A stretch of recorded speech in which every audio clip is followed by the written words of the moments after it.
Tony Dunn. Ain't nothing to it but to do it, brother. Let's roll. In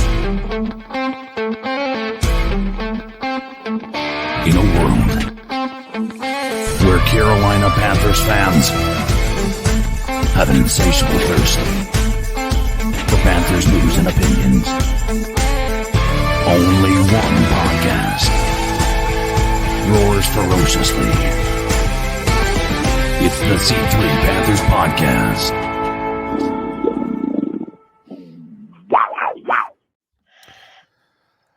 Good afternoon, Panther fans. Happy New Year. And what looked like it was going to be a happy new year and a new day for Sam Darnold and potentially a new era with Steve Wilks as the head coach of the Carolina Panthers really took a sad turn as Sam Darnold I remembered how to be that he was Sam Darnold, and the Carolina Panthers defense just continued to get torched and torched and torched.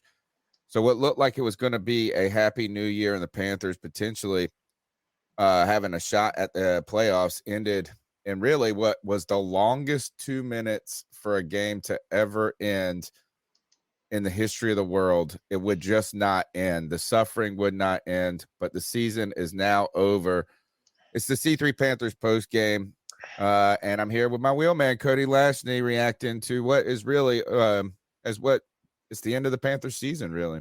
I mean, it's one more game, but this was the nail in the coffin of hope.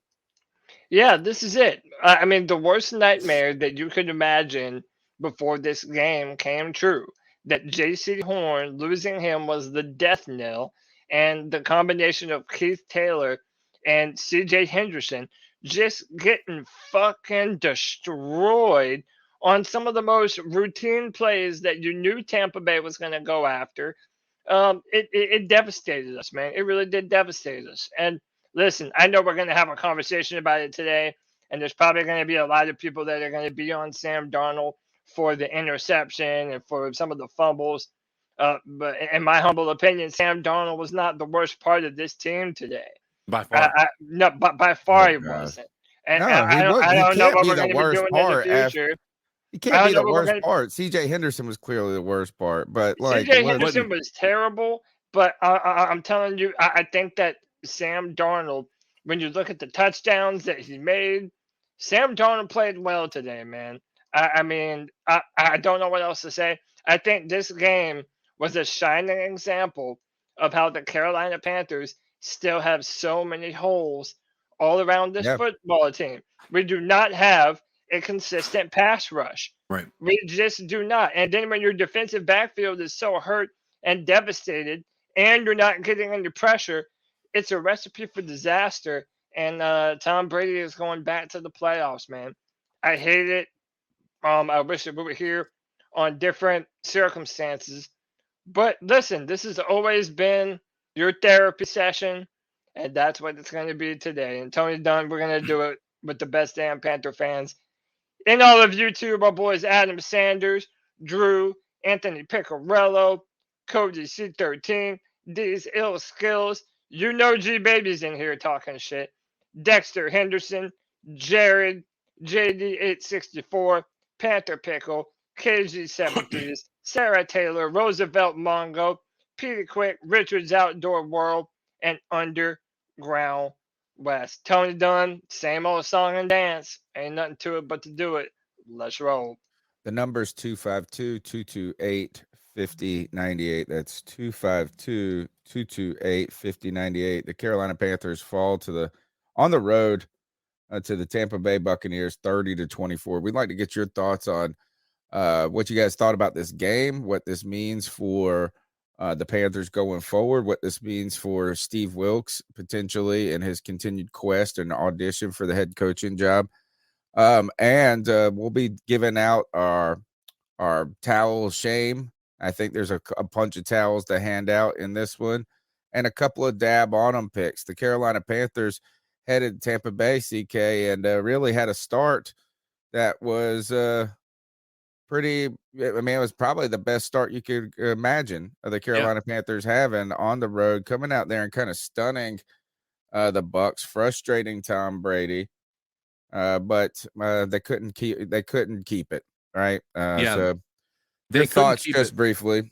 They couldn't keep it, but at the end of the day, there's plenty of blame to go around. And I'll be honest with you, this offense, no part of this offense is my outside of the offensive line mistakes that had led to the fumbles by Sam. This was the defense failing on pretty much every level. Like, we want to blame CJ Henderson, and we absolutely should. We want to blame Keith Taylor, and we absolutely should. Those guys got cooked. But we have to talk about this defensive line not getting any pressure on one of the worst offensive line situations in the NFL with the Tampa Bay Buccaneers. Like, you should not. That's a part of the reason those deep balls have been there. Tom Brady was able to go through 5 reads in one of those plays. Like, that is absolutely unreal. This is a accumulated failure across the board, and I think Tony, your argument that I still will not go along with, but about Burns is starting to get heated up a little bit, because we needed Burns in this game with going up against a 3rd string or a 4th string left tackle, and he didn't show up. And there is no arguing that. There is nobody in the chat that can say that he got a pressure once or twice. That's fine. He did not impact this game in a positive way in any part of this game. I did not recall one, maybe 1 or 2 plays that he actually showed up and did something. But the amount of time we were on the field, Burns was not there, and he was not being the star that he should be. I haven't lost hope in him, but he is absolutely not one that made an impact in this game. When your stars are gone, J.C. Horn is gone. When you have Dante Jackson gone, when your stars are off the field and you are the only star left on this defense, you have to step up, and he didn't do that today. It's crazy how from week to week, just so much of the outlook of players and coaches and the future of a team can change so dramatically just from week to week. Brian Burns coming off a 2-sack game previously, and now you need this defensive line, which just couldn't win on the one-on-one matchup. Whenever they got pressure, it came on blitzes, right? They just couldn't win with the natural pass rush, and with a depleted secondary, you could only hold so much. So we'd like to get your thoughts. The number's 252-228-5098. The Carolina Panthers started out with a touchdown. Then the Bucs would fumble the ball. Couple of 3 punts, though, guys. 1-2 punts more by the Panthers. The defense, look, they gave us an opportunity. They missed a field goal in the second quarter, and the Carolina Panthers go up 14-0, right, in this game to start this game. This really turned for me, guys, on the, I guess it was the time that we punted. Carolina was 4th and 1 on the Carolina 42, and we punted the ball instead of going for it. And this, to me, is when the game turned. While it didn't get out, it wasn't lost by any moment. You're up by 2 scores at this point, but you punt the ball thinking you're going to pin Brady back and or hope that you don't give him a short field if you can't get this 1-yard gain. Doesn't matter. Brady just throws a bomb to Mike Evans, who you had already gotten away with one of the bombs early to Mike Evans because he just dropped it. He just let him hit him in the chest. He didn't even drop it. He just let it hit him, right? But at the same time, they go and they score, what was this, 5 plays, 80 yards for a touchdown, and then the Darnold fumble, right, or the snap, whatever you want to call it. It's not is the botch snap, but the turnover right here then leads to kind of Tampa Bay just jumping back into this game and maybe making a mistake and not going for a touchdown, instead opting for the field goal, making it 14-10 at the half, right? But to me, this is when Darnold started to get in his own head right here. Or what I would say is this is the biggest enemy or challenge to Darnold returned here, and that is himself. I think he started to get nervous, and it's not that he played bad. Look, I think the play clock. Look, this was continuous. They could have called 3 delay games during this game on the Carolina Panthers, and Sam Darnold gets one later on, throws an interception. So the offense, though, didn't do enough to, maybe keep the Buccaneers offense on the sideline enough. So that's, to me, that's where it was for Sam Darnold. That's where we saw, to me, the return of Sam Darnold, the nervousness.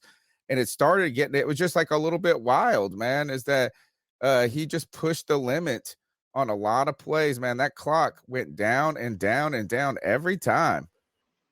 And it was, you could just tell, man, it was like, gosh, how can the Panthers hold on? They were able to generate some offense today. And sadly, DJ Moore's best game, arguably of his career today, in a way, was wasted. He might still finish 1,000-yard receiver. Yeah, I mean, I think that 4th and 1, man, I think Wilkes should have gone for it. I agree with that part. Everyone, I think we should have just fucking gassed it and tried to go up 3 scores into the half.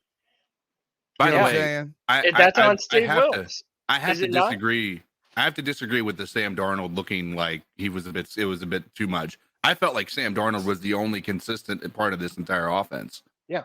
And I hate that that's the case. Because it should have been, obviously, but it should have been the run game that was the consistent. That was the problem, right? We should not have had to, this was clear coming into this game that it was going to be a run or a passing heavy game plan for this offense.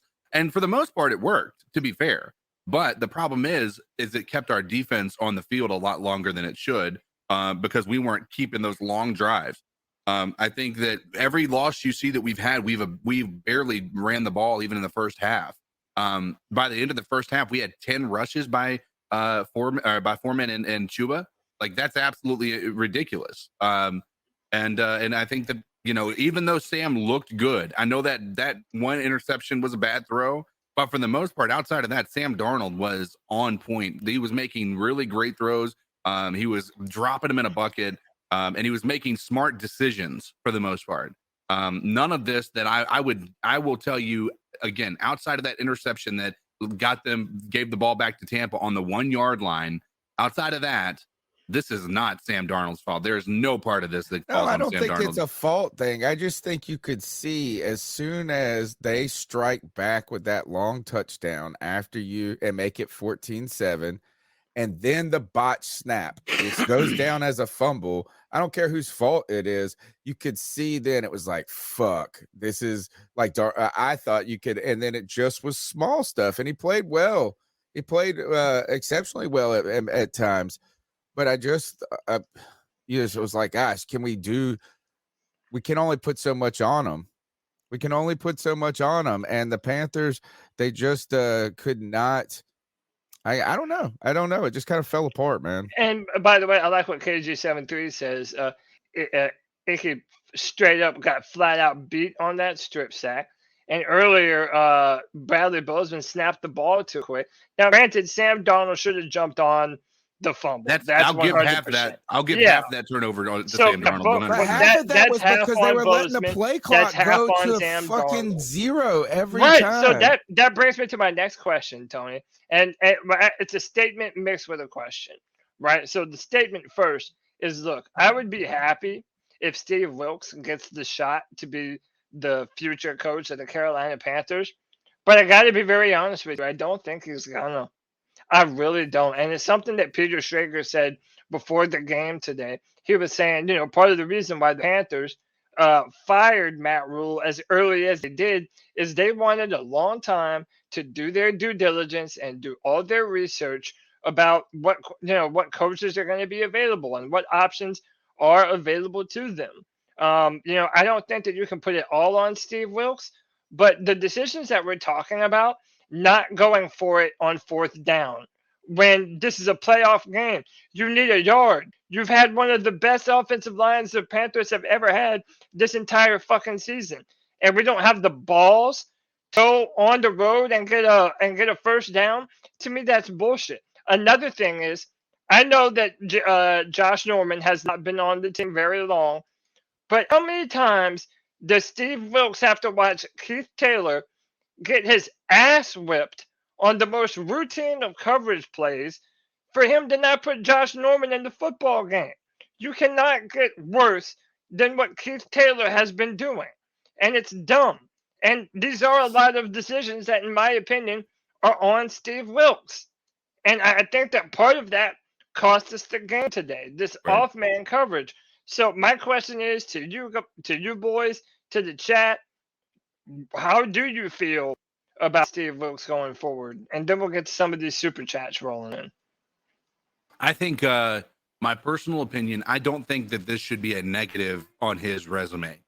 And I say that because I think that he's coming in here with no starting cornerbacks. He's coming in here with honestly going against a guy, who's going to be considered some of the greatest on the planet, right? With Tom Brady, right? There's some things that you have to take into consideration. Steve Wilks still deserves the majority of credit for what he's done with this team. And I think that when you see the players like we talked about on Tuesday coming out and vocally advocating for this guy, right? I think that goes a long way, and Tepper hears those things.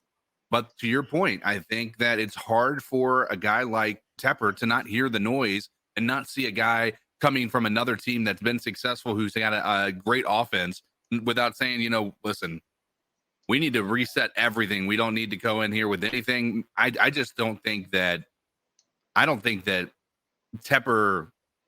I think Tepper has to tread very lightly with who he decides to hire if it's not Steve Wilks. I think that Steve Wilks, the interview is happening each week, and today he's been interviewing very well. Today did not help his interview. It was one of the questions today that he just didn't nail. Like if you're on ever been part of a search committee for hiring a candidate, right, and you have these questions, you're going to go give the same questions to the same 3 people you decide to interview. And you kind of grade them all out in one mathematical way. That's like one element of how you decide how somebody's going to get a job, at least where I work at. And it's like he's had a good presentation at moments. He's done pretty well interacting with the committee, right? The committee likes it, personable. But today he missed a question. He didn't give the best response to the question. I'm telling you, it's just an opportunity to win. There's been a couple of them that you had to win today.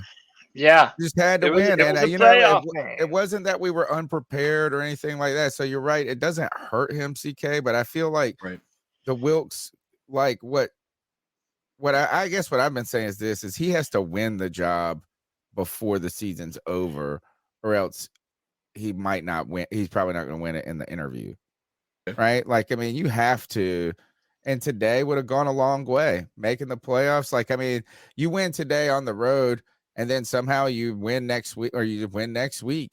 There's no way you can't hire him. I just think like what Cody's saying right away is today now kind of just opens the door again. Like after the Pittsburgh game, that opened the door for the question of, hey, is he a surefire hire? Last week, you're like, oh, yeah, surefire hire. Yeah. Now you're like, oh, I could see a scenario where they just don't want any of these guys to come back. And the fact that the defense got scorched, but see, this is why I'm trying to tell you guys is maybe, and I'm not blaming Sam. I'm just saying, like, I was like, oh, shit, here it comes. Is that when we didn't, you could just see it. Like, look, you can't have Tom Brady against our stupid ass secondary, which is hurt already. Right. And then, it was depleted as it is. I mean, you knew this was going to happen. And Mike Evans had 3 touchdowns today. He did it on Keith Taylor. But more to me, CJ Henderson, dude, he quit twice on one play. Yeah. He got he was like, oh, this play's over. And Mike Evans goes, give it to me. Then he kind of runs after me, goes, oh, shit, I'm burnt. And then he even tried to tackle him. He didn't do anything. He quit again. CJ Henderson is one of the worst tacklers in our entire secondary. Does not know how to wrap up. Even when he makes a big play, dude, he's going to give up an even bigger one. And the fact that Tampa Bay, they haven't had a downfield passing attack all year. Okay, and it's not like CJ Henderson is some backup that we tried it out on the field. We traded for CJ Henderson. We traded to bring him here. And literally the 3 plays that they hit Mike Evans for on those touchdowns was the exact same play. Right. And he was nowhere near Mike Evans the entire fucking time, dude. Listen, this is one of those ones where you have to give credit to the Bat Daddy. He's been one of the big C.J. Henderson detractors. And he's right yet again, man, because C.J. Henderson is not it. And I think it further points out that the Carolina Panthers are going to need to spend a free agent signing and potentially a draft pick on the defensive backfield. Because the fact of the matter is, C.J. Henderson is not a long-term answer, and Dante Jackson will never be able to stay healthy for a full season of football. Those are the simple brass tacks, fact of the matter. Maybe you could even say that about J.C. Horn at this point. No, not dude. JC has been one of the better but parts of he hasn't had a full season yet, which stinks. Like we needed him out there today. But there's a large talent gap between the two, between JC and totally. But the part of the, they say the greatest availability or ability is availability. The problem with JC is not only did he get hurt last year, he's been hurt twice this year. Right. And I know they're not anything that's associated with anything, but it's hard to stop to black that out when you're thinking about injury prone players. And I say that broken foot, broken wrist, broken ribs, like dude had broken bones like everywhere. Like it's starting to become a bit of a problem, right? Get this guy some milk, dude. Yeah, I mean, it makes you wonder, right? But it's hard to not look at that and say, maybe there is a question mark around him moving forward. His ability to play is not in question here. Right. It's clear when he's on the team that this team is far better in coverage and they don't throw his way. And he's a bigger asset to this team than anybody will care to admit. That's a detractor of JC Horn, including our one and only G baby. Right. But at the end of the day, JC Horn you have to have some question marks around him going into the offseason. Let's shout out these super chats real quick. We got a few. We got 4 of them, man. Yeah, shout out to these fantastic Panther fans. Roosevelt Mongo, shout out Roosevelt with the $10 bomb, says same old song and dance for the Panthers in their history. Get your hopes up just to let you down. I'll put that on Twitter too, man. Like who will snatch away your happiness quicker and more sudden than the Carolina Panthers do? Every other week, Carolina Panthers. Yeah, man. Ross Gould with the $5 says there is still a better. This is still a better feeling than losing a home playoff game to the Cowboys. Ross, I disagree with you, brother. Thank you for the 5, but dude, a playoff game is a playoff game. At least you made it to the dance. Okay. It would have sucked losing to the Cowboys, but dude, making the playoffs, that says something about your squad. And I just think that it would have been so much better if we did. But that's not going to happen, man. Dexter Henderson from across the pond with the £4.49. He says at least the majority of the team kept pounding mentality going until the very end. A lot of positives to be taken from this season. Absolutely, Dexter. We have some good things, but this loss revealed a lot of holes as well. And then your best on White Chocolate Espresso with $1.99 says injuries are different from different bones are freak accidents. Maybe so, man. It's just common. So like it's just you're not there. We look, we got torched today. How many yards did they give up? Like 400 and something yards in the air. 400. And that's the thing yards. Is like CK said, it's not about a question of the player. And then when we say injury prone, that's exactly what injury prone kind of is, though, is that like it just always is something. That's it. It's like, I mean, even Christian McCaffrey's injuries were never like the same injury. It's just about, are you going to get a full season? And like, look, JC Horn would have helped a lot today. I mean, and the secondary, first of all, frankly, hasn't been good even with him, not because of him, but the other guys have been so bad, right? Is that it was already bad enough. We were giving up tons of yards through the air anyway. It wasn't like JC Horn was the only positive thing out of all of it. Yeah. Today would have helped. But now what's kind of crazy about this is you sit here and go, man, under Matt Rule, if there was anything that he did well or of note, was that he helped to make a defense get younger, faster, and better quickly. But I don't even know if that's true. Yeah. Is the defense the only? Look, Derek Brown has had a great season. If Brian Burns, you get a very good season. But other than that, really, what else is on this team? J.C. Horn. Name what else is there are a lot of holes on this defense that have to be addressed next year unless you're going to just try to shoot it out each week. Right. So we got 2 more super chats. Before we do, I want to ask the question. Okay, I know it's a loss and we're not in the playoffs anymore and we're all feeling bad. But considering how no one believed in the Panthers and we at least made it to this point when no one believed in us, is there an argument to be made that we're a few pieces away from being a legitimate contender? Or do we think that we still need a whole nother, we might have too many needs to be able to fill this offseason? What do you think? I don't ever believe that. I think that a team, especially one that had, has plenty of pieces like ours does. I think one season can be the difference between being a contender and not. Now, does that mean we're going to the Super Bowl? I don't know, right? But to be able to say that we're on the trajectory that's correct for the future, I think that one season could be a turning point. And right now, I think we're on the tail of 2 halves of a season. Right. I know this feels crappy, right? It feels crappy to not win this game and not make it to the playoffs. But the reality of what we just did, where we are playing meaningful football at the end of the season, is something that we haven't felt in years. Right. That means our trajectory is going up. So we've got to keep in mind that as many holes as we have, those are things you can fill with not only just free agency, but with a lot of those draft picks that we have coming up.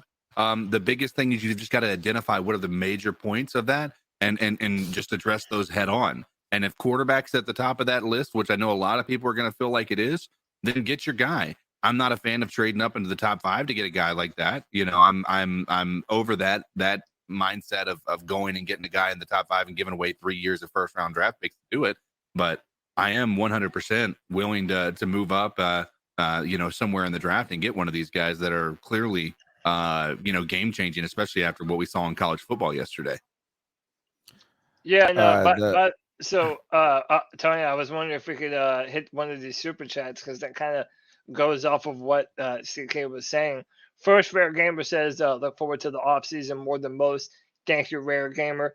And then Karen Choi with the $10 love bomb says, you think we use some of these CMC picks to move up to top 5 and grab a quarterback, or use them to retool that defense?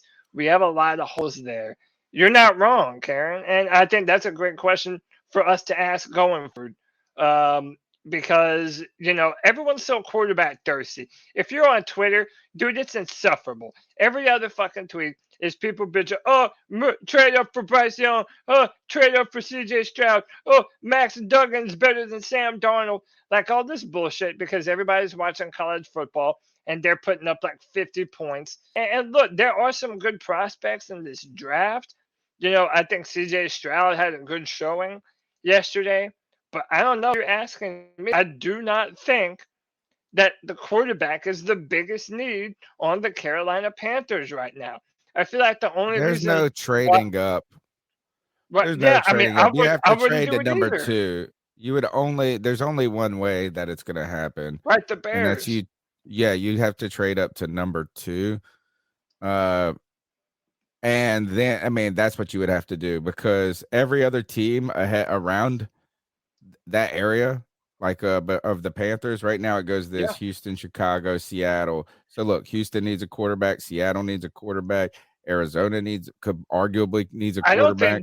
I don't think Geno Smith stops them from drafting a quarterback. If they not at all. Not even close. Not even close. If they do what the Panthers want to do and sign Geno to a short contract, they might want to let a quarterback sit behind Geno for a while. Indianapolis needs a quarterback. Atlanta could use a quarterback. Las Vegas could use a quarterback. Yep. Tennessee, arguably, I don't think they will, but arguably could. If the person was right, if they move up higher, if they were picking before the Panthers. So I don't know if trade up to number 2 is what it's probably going to take. That's what I'm going to say is this. But look, I want to say one comment, and then I want to jump to some calls. All right.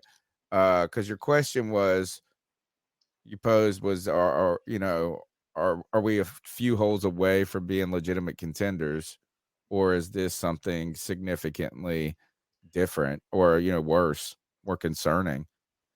And the line between that is so fine, right? The line between plugging a couple of holes and getting better and being a disaster next year is really the same question. It's like they're looking at each other. It's like looking at the mirror of each other, the answers to that question. What I'm trying to get across to that is like, while CK said, look, we're meaningful. We're playing meaningful football at the end of the season. Somebody in the chat, I think Tyler Jones, said, we're so close. But at being so close, we're also so far away. There's going to be arguably a complete coaching overhaul, right? Even if Wilkes stays, there's still going to be some tweaks and changes to it. The Panthers have questions at quarterback, and we really don't even know if this defense is as good as we thought it was going to be able to become, right? Yeah. So, and at the same time, we only won 6 games so far. Is that Right. like, I know it's a meaningful season, but it's only meaningful because we somehow got better by subtracting, our head coach, our best player, and all the things we said over and over. And the rest of the division stunk. Yeah. But we have been an every other week team since the bye week. Every other week we play well, or the Carolina Panthers play well. And sometimes you do feel so close when the offense does some of the things it does today. The offensive line has performed better. But then you look at some other aspects of the team and you're going, how? I don't know how you can make all of a sudden be that good. It almost feels like what the Giants, like the best case scenario, what I think is being a contender, Cody, is basically being what the Giants were this year. That's what the Panthers could be next year. Yeah. Yeah. Right. It's like that's a great answer. Maybe they, have a good start under a new coach and make the playoffs as a wild card. But I think that's the best they could be next year. And, again, it's a whole nother off season. It makes you question some moves, like, signing Dante Jackson over Stephon Gilmore. Imagine how great it would have been to have Stephon Gilmore today, and to have paired him with J.C. Horn and C.J. Henderson. And I know you want Rasul Douglas or something like that. Yeah, I mean, but dude, we had freaking Gilmore, and we chose Dante Jackson over him. To me, those are decisions that we're going to have to look at. But I don't know if Gilmore wanted to be here as much as people think he did. Well, I mean, we don't have to dwell on it. I know you want to do some cat calls. Shout out to all these incredible viewers and these super chats rolling in, man. We love y'all. We're here for the therapy session that y'all need. Another $10 love bomb. Roosevelt Mongo says, Reason Tepper wants an offensive-minded head coach. Panthers have scored 40 or more points 15 times in their entire history, last being in 2018. That's a great point. You do the same things over and over and expect different results. That's sanity right there. And then old school Panther fan with the $5 says, I still think this team isn't going in the right direction. Does anyone remember where we were in the beginning of the year? We've definitely come a long way. There is no disputing that, and there is no way that you can undersell what Steve Wilkes has been able to do in a short amount of time. All of these things can be true at the same time. Yeah. However, just like people were saying in the chat room, the fact I've never been an offensive juggernaut like so many fans want us to be, and frankly, how it could have been for a long time. I think it's because we've never quite prioritized the offense in the way that we need to. And it might be time to do that. I don't know. All right, let's get into the calls. The number's 252-228-5098. We want to hear your thoughts on the game. Got a lot of calls to get through, so let's go ahead and see what you guys got to say. Let's see if it'll work for me today. So what are your thoughts on catcalling? Yeah, it's pretty. You shouldn't do that to somebody. And how did that make you feel? Very uncomfortable. So how do you think catcalling makes the person feel? It feels good, like. Who's that cat sitting in the back corner with his face buried in his nose? Who's that kid that can use one?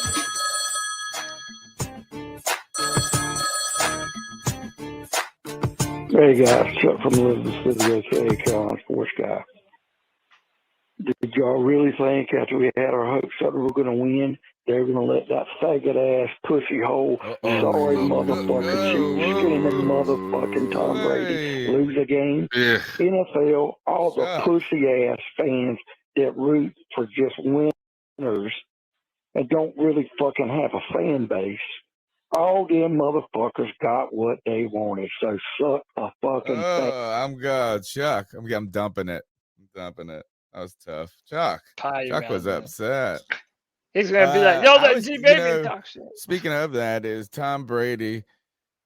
I really think that the Panthers just, I hate to say it, missed an opportunity today. Again, that 4th and 1, man. I think that would have been the way to win this game. And I think that's like the tide turned. You're just going to give Tom Brady too many opportunities. And you start wondering, are they going to bail him out?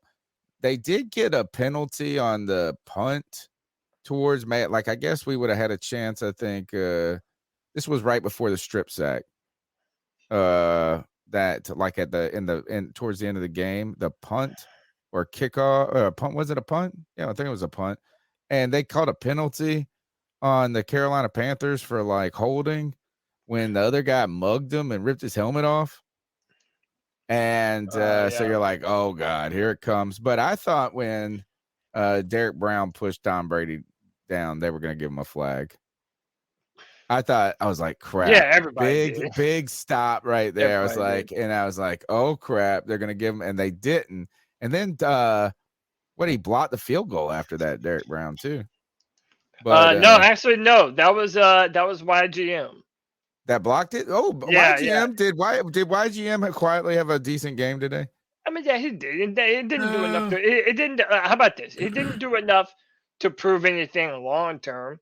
But he had one of his own personal best performances today. Yeah. And by the way, especially after that call, I want to give a note, dude. Listen, we love everybody sharing their opinion, but when it comes to some of the crazier words, leave that off the cat calls, because that can get us in trouble with YouTube, and then that doesn't do anybody no favor. So we love you, Chuck, but you gotta watch the language. Right. But other than that, yeah, it's been Panther fans. Yeah, well, a lot of frustration. That was a hard one. First call. Yeah. Hey, this is A Link. Asking C.J. Henderson and Keith Taylor to cover Mike Evans is a bridge too far. If you're familiar with that term, I'm sure someone is. But that should have been, the defensive scheme should have been a little bit more assisting whoever's covered Mike Evans. Mike Evans has had not a career day, but his best day of the season. It is what it is. And the Sam Darnold fumble, I mean, he didn't even get a chance to throw the ball. The offensive line just imploded on that one play. I don't know if I blame this on Sam Darnold. He played a pretty good game. Granted, it wasn't a great game. He had some issues. Like the turnover, the interception, he should have put a little bit more air on it, but if you're throwing that steep of a ball, it's going to happen. I do think the defense failed us on this one. I'm sorry. The defense did. And there should have been a little bit more work done and put Josh Dorn in more plays, because I honestly think he's better than Keith Taylor. But it is what it is. So I guess we have to draft to look forward to now, guys. But, hey, I'm very proud of how this team fought. Keep pounding. Familiar words. Keep pounding. Career day for DJ in a way. I don't know. Statistically, he may have had a better game somewhere in his career, maybe more yards or something. But DJ man happened today. And I think Sam Darnold really has done a good job marketing himself for next season. Oh, absolutely. To the NFL, right? His stock has gone up. Just like I thought yesterday in that Ohio State game versus TCU, even though that was Michigan, TCU, Ohio, Georgia, even though Georgia pulls out the win at the last moment, I thought CJ Stroud reminded the world why he's a top prospect. He had like a great day. So I felt like Sam, and I'm just trying to make the comparison that Sam Darnold, man, his stock was down at one not too long ago, and he's coming out of here looking a little bit better than Baker Mayfield, arguably. He's really doing a good job of maybe saving the last, or maybe creating another opportunity for himself, whether it's here in Carolina or somewhere else. Right. And by the way, I'm willing to bet that it's probably here. I mean, if he's willing to come back on a deal, no matter who the coach is, I could see them being okay with the Sam Darnold back. 2023 wasn't a good year for the Carolina Panthers, but I'm trying to make 2024 a better one for myself. Get started on your resolutions with Factor so you're ready for the new year. Factor's ready-to-eat meal delivery takes the stress out of meal planning and sets you up for success in the new year. Skip the grocery stores, prep work, and cooking fatigue. Instead, get chef-crafted, dietitian-approved meals delivered right to your door.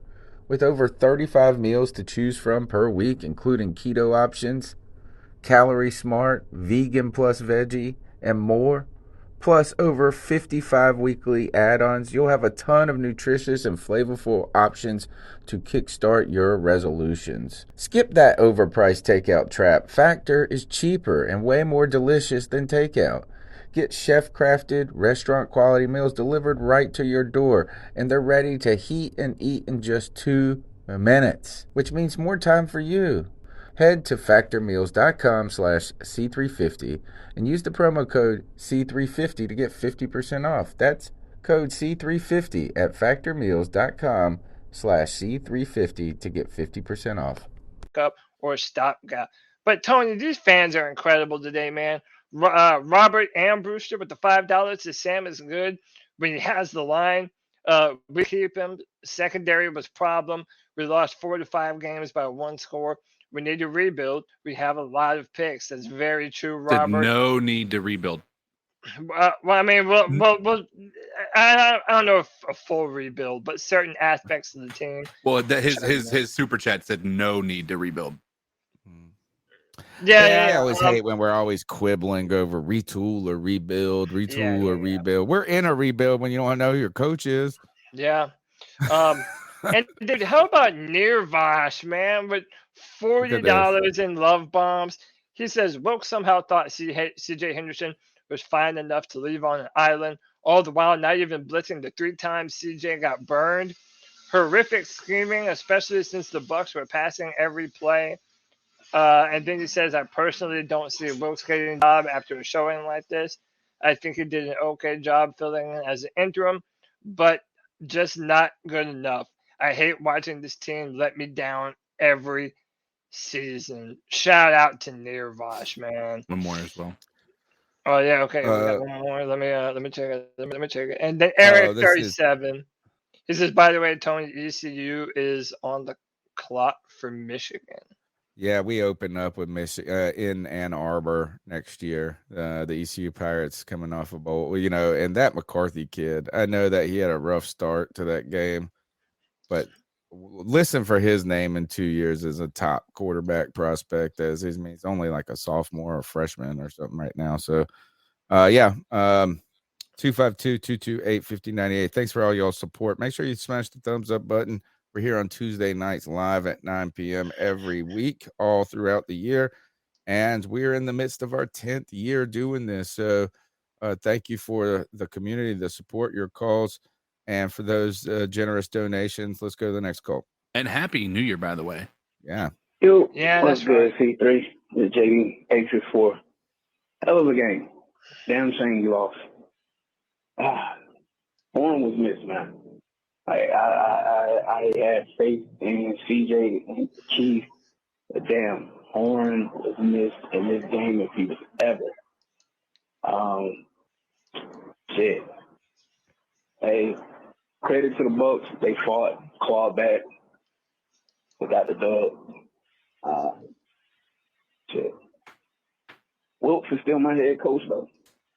Wilkes is still my fucking head coach, and Sam Darnold. Hell of a game, man. Damn shame that we lost that bitch, but that's how it goes sometimes. So start looking forward to the draft at this point. Gosh. All that being said, keep on. Yeah. Tough day for me, man. Really got my hopes up in the start of this first quarter. Like the 14, I was like, oh my gosh, are we really going to do this? And nope, too long. There's too much time. I told you guys on Tuesday that like you can't go into the fourth quarter. And Greg Olson said this like numerous times. You can't go into the fourth quarter against Tom Brady only up by a score. But like Mike Evans is also not even a burner. And they're hitting him on go routes like it's nothing. And C.J. Henderson is trailing him the entire time. Dude, there is, Tony, you put in one of the chats. Florida, I was about to say, you said in one of the chats, yo, leave his ass in Florida. Like, don't get back on the plane, dude. That's just embarrassing to me. It's absolutely embarrassing. We could have won this game today. We absolutely could have won this game, but just some dumb decisions that continuously put us behind the curve.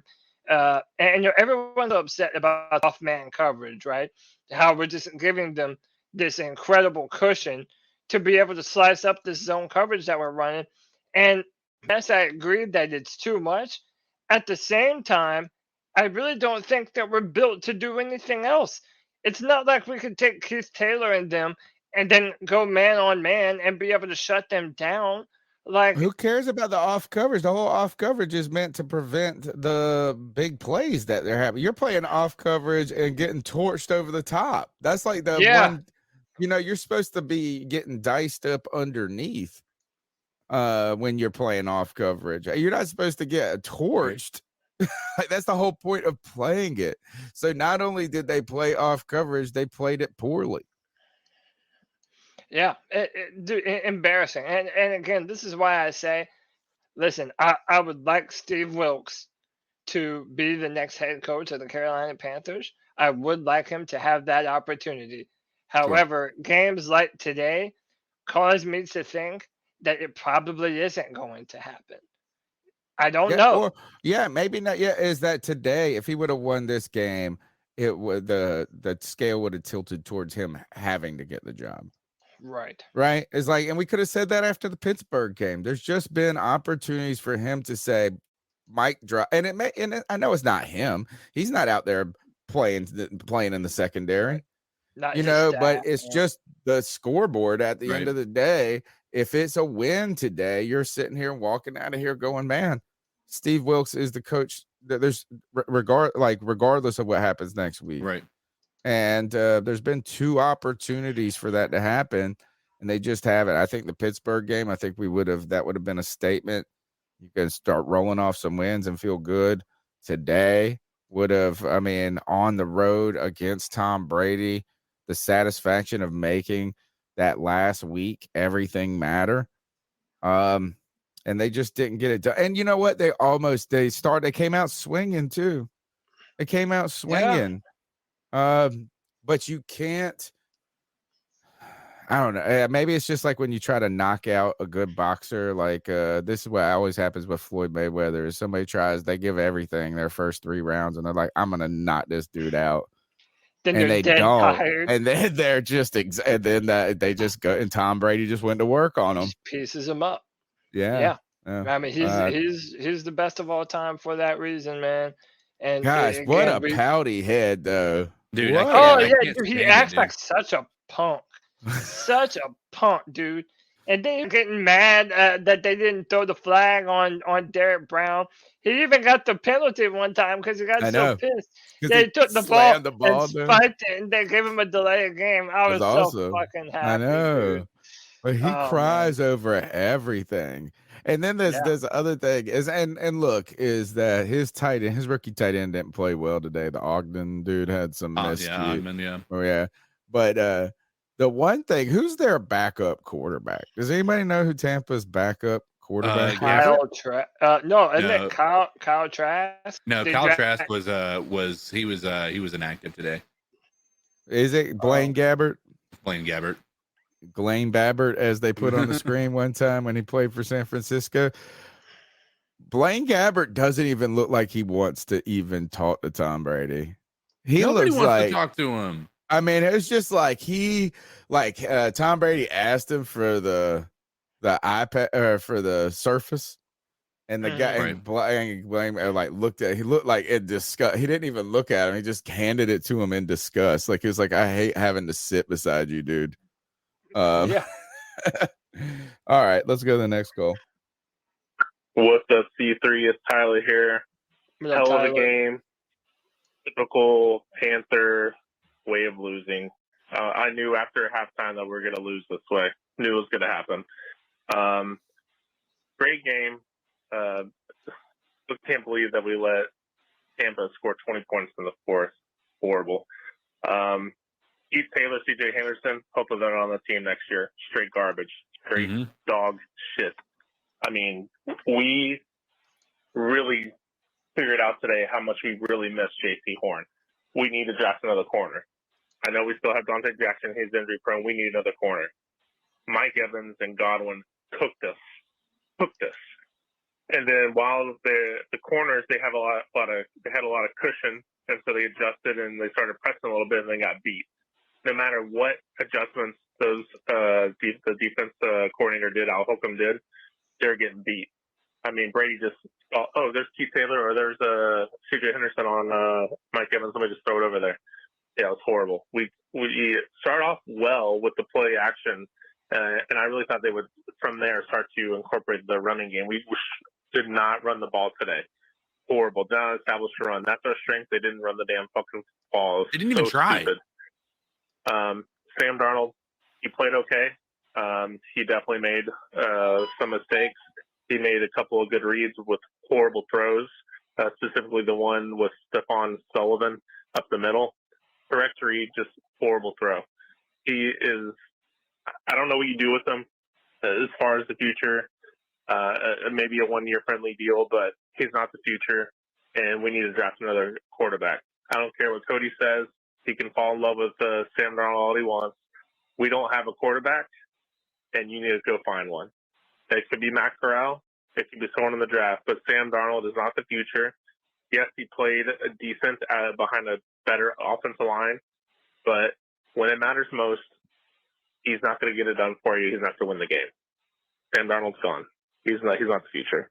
We need a better offensive coordinator, and I think Steve Wilks coached his way out of the getting the job for next year, and we need a defensive end badly. There was zero pass rush today. Zero. Where the hell was Brian Burns? Nowhere. The other defensive end did well. Marquise Haynes, and actually Matos did this decent. Brian Burns, nowhere to be found. And the most important game of the year. I know, he's a great defensive end, but makes me a little hesitant to sign him on a big, huge contract, but it is what it is. It was a crazy season, fellas. Keep pounding. What a great call. Tyler, man, you should just host the damn show. That's it. We can just pack it up right there. I mean, it just kind of went through every single thing when it comes to that we've been focusing on. Why do you think, do you guys think that where do you think the game plan offensively was problematic? I don't think so. I mean, I know that you could say we should have run the ball more. I just think a couple of situational runs maybe we could have done, but I think you called a lot of the right play. I mean, they weren't giving up a ton of yards. I mean, when we did run it, I mean, there were some opportunities. Foreman made something, got 3-4 yards. I mean, but if you don't run on first down and get positive yards, it's kind of hard to run on second down. There's just those things. And again, I just come back to that 4th and 1. I think that's when we're really built to run. We can get a yard. I mean, you would think so. I mean, even with but I like some of the aggressiveness with McAdoo, particularly when they loaded up. They had 7 offensive linemen. Right. Cade Mays playing fullback or whatever, and he goes deep to DJ, which is crazy that he didn't even get to step up. He got crushed anyway, Sam Darnold. You had all of those offensive linemen, and he gets crushed on that play still. DJ made a good catch. It was a pretty good throw. I mean, if he could have stepped into it more, it would have been a touchdown. But I don't know. I don't know if we should have just running the ball would have been the answer. What do you guys think about the running attack today? I don't think that it was up to snuff. And by the way, in every game that we've lost under Steve Wilkes, you would be able to know it because we never able to run the football effectively. We couldn't do it against the Bengals. We couldn't do it against the Ravens. We couldn't do it against Pittsburgh. Right. And we couldn't really run the ball well today. And to me, that's that inconsistency that gives me pause. And again, I know it's not Steve Wilkes' staff. There's so much that goes into it. But when you've had one of the better offensive line this year, and you're that performance against Detroit, like what is with the inconsistency? What is with this bipolar nature Every other week of the Carolina Panthers of being able to do something literally at one of the highest clips in the NFL? I mean, truly one of the most impressive rushing performances of the past 10 years in the entire NFL. And then you come out and it's like, yeah, you made the determining idea before the game started that you were going to throw the ball. And right. I don't feel like we did anything good running the football today.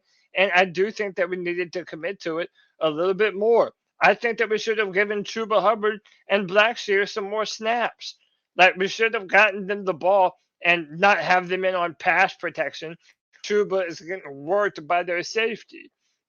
It was a bad game plan. I think you have to put that on the coaches. And I think that the offensive line just straight up didn't play well.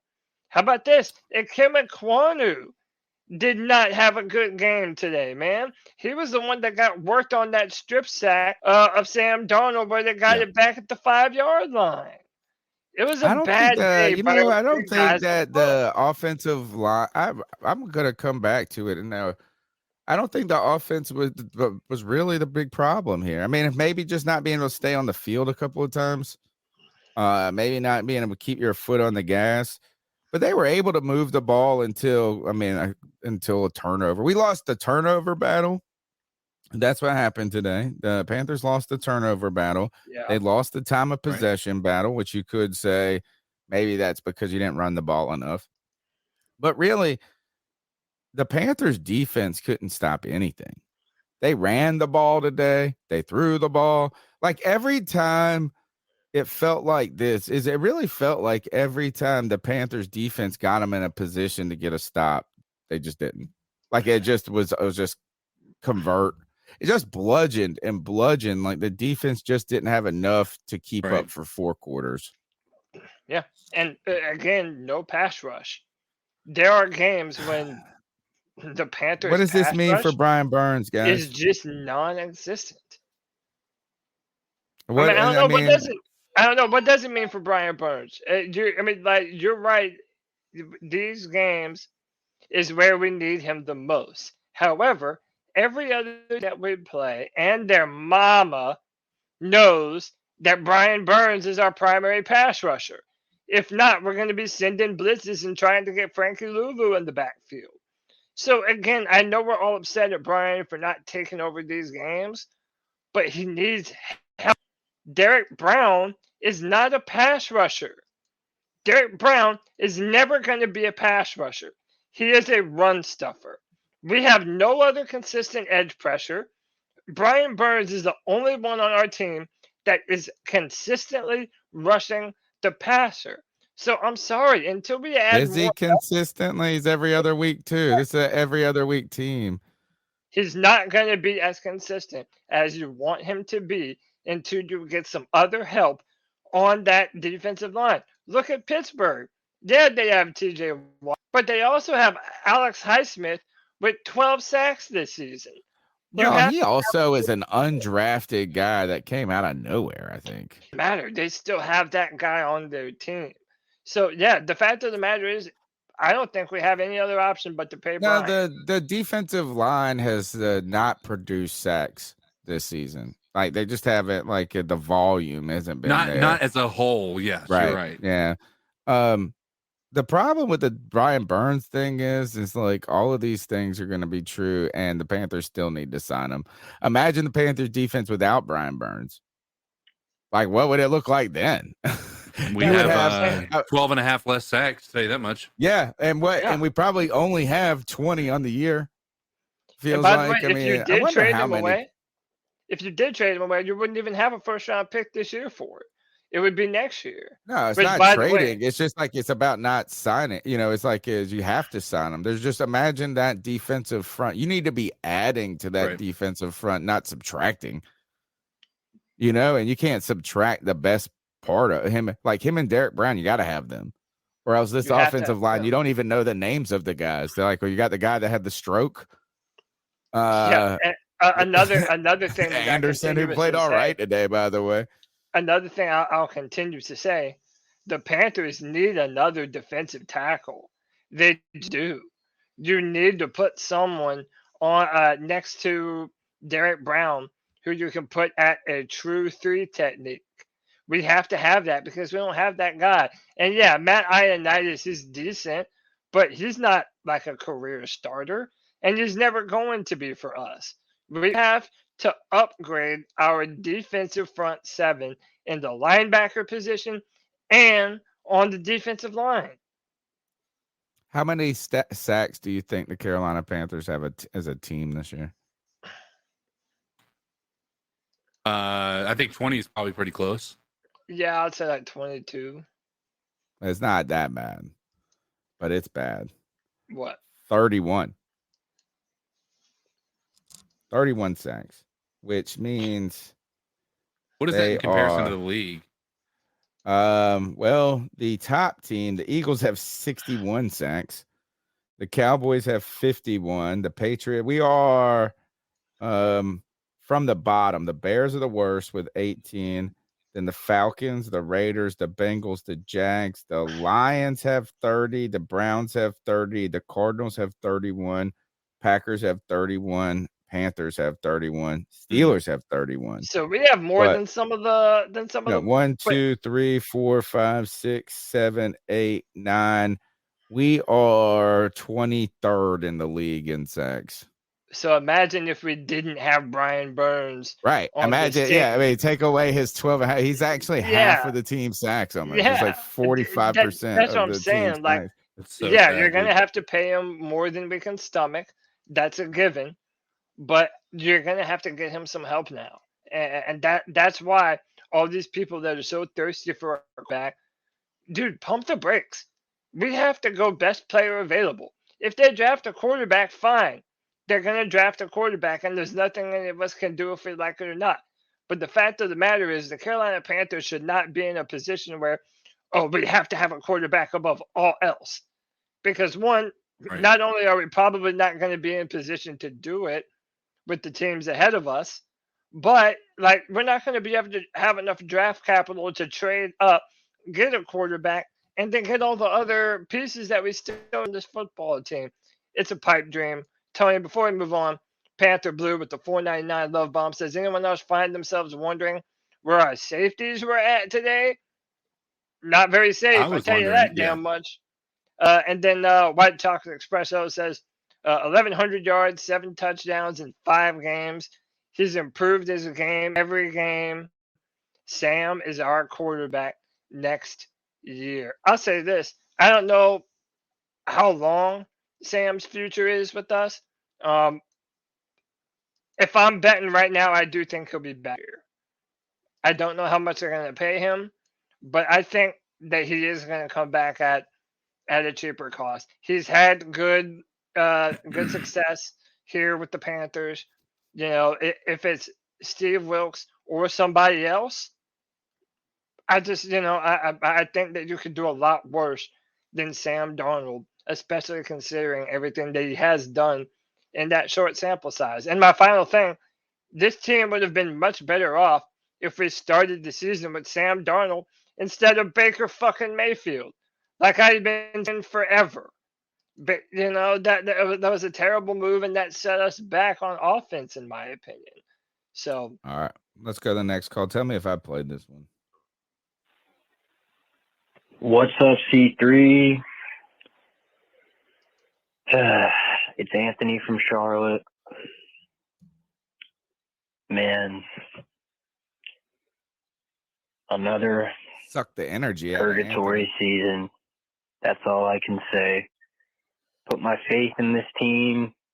Again, when people were calling me crazy for wanting to tank or get a top draft pick or something. And here we are. Lost to Tampa Bay. Don't know where we go from here.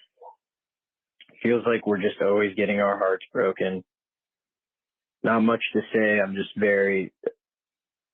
It's just very depressing right now, I guess, to say the least. Well, live to fight another day, I guess.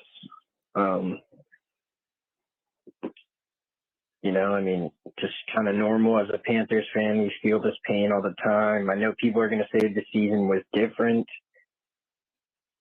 because we fought. But that's the thing, man. I would have rather not fought. And if knowing this was going to be the outcome, because it's just depressing. I hope New Orleans beats us next week so we could at least get a better draft pick. Darnold played good. I mean, he made some mistakes, but it's okay. Defense, we need another pass rusher, need another linebacker. C.J. Henderson is awful. Scott Fitter, terrible trade. Brian Burns didn't show up. That's what happens. That's an elite guy right there, apparently, according to Panthers fans. Even though elite pass rushers show up every game, no matter what the outcome is. So, yeah, just very depressing, man. Being a Panthers fan is so hard. It's very hard to watch. This is 6 seasons in a row. We're going to finish with a losing record. I mean, something has to change.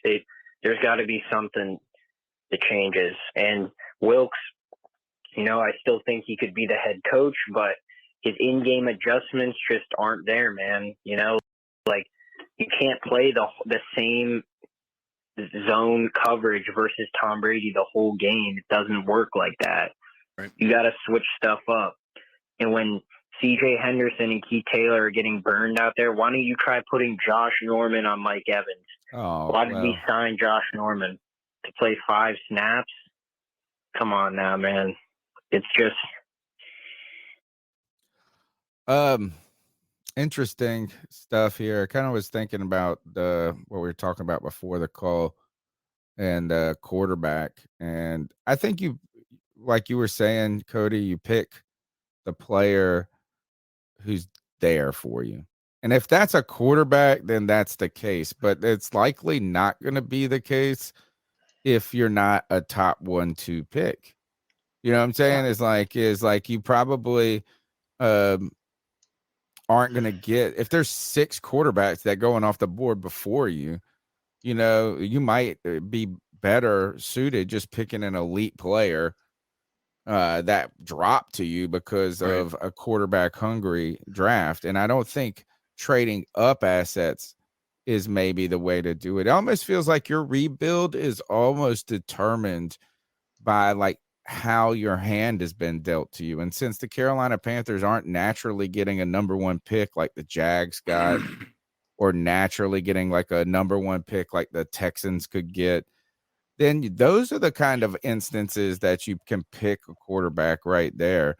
Maybe the solution for the Carolina Panthers with these holes that they have is to really, over the next year or two, get a coach in there, plug those holes, and maybe your answer is getting a quarterback in free agency and dropping him into a team like what the Tampa Bay Buccaneers did with Tom Brady. Maybe not every rebuild is the same, and maybe it doesn't have to start with getting that quarterback right away. But if you can get the quarterback, then you get the quarterback. Yeah. So, by the way, just a little update on the draft thing. The Panthers are still picking 8th in the draft. As of right now, the worst that we can do, even if we beat New Orleans, is to pick 12th in the draft. So we are guaranteed a top 15 top 10 pick. We're basically going to have a top 10 pick. I mean, essentially, yeah. I mean, 12 at the worst. But There's I mean, some positives there. Yeah. I mean, is that, but you still like, and even if you want to get a quarterback, maybe you get that guy in the second. You know, like I mean, if 4 or 5 quarterbacks go off the board in the first 5 picks, 6 picks, or some mess like that, which could happen. But if it's a 3. second round pick, like at that point, just give Matt Corral a chance. Like people forget that we traded up for Matt Corral, and most of the reasons why people don't want to go with Matt Corral is because third round pick in a bad quarterback class. Okay, try and tell me less with the words that you're using, okay? Because that doesn't say anything about his talent level. It doesn't say anything about why he fell. If you're going to trade up for a player, give him the opportunity to compete now that he's healthy. If you want to have a competition and then maybe draft like a Richardson or a Will Levis, fine, whatever. But it's not like any of these guys are going to come in and be more prepared to start for us next year than Matt Corral would. Well, there is some issues or concerns with Matt Corral's health, but that's what I'm saying is that you don't want to overdraft that quarterback either. If that's a second round type pick, you don't pick him at 8 just because everybody else has picked a quarterback. Right. I mean, if a quarterback comes to you naturally, I say you get it. You know, if the guy you like somehow is available at 8, I guess, which I don't think it's going to happen. But if somehow you're sitting there in the beginning of the second round and quarterbacks went hot early, but then there's a guy like you like that maybe is still sitting around there, why not you can consider it. I just don't think it is you have to draft a quarterback this year. Right. Because we're not a top 2. If we were a top 2 pick, I'd say you have to. If we were, I could not make an argument against of picking somebody else if we were a top 2 pick. Other than a quarterback, like you would have to. Yeah. But then you have like once you get out of that top 3, then you have to say, do you have to? And I don't know who you do then. The thing that terrifies me is if David Tepper and Scott Fitterer end up, and I'm not saying they are, but if they end up being hell bent on going get a quarterback, Chicago picking at number 3 or at number 2, it scares me because the Bears are not a quarterback. Say what you want about Justin Fields. I think he only threw 75 yards today. Right, but he also is throwing to a janitor crew. He literally has no help at all. 75 yards though, dude. I think they're gonna give him a 3rd year and try and put some more weapons around him.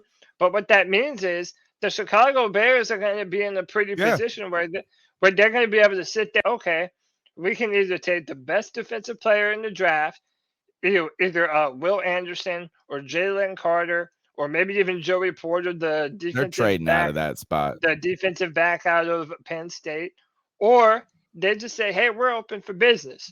And whoever wants to come and give us some first round pick in order for this number 2 pick, call us, baby.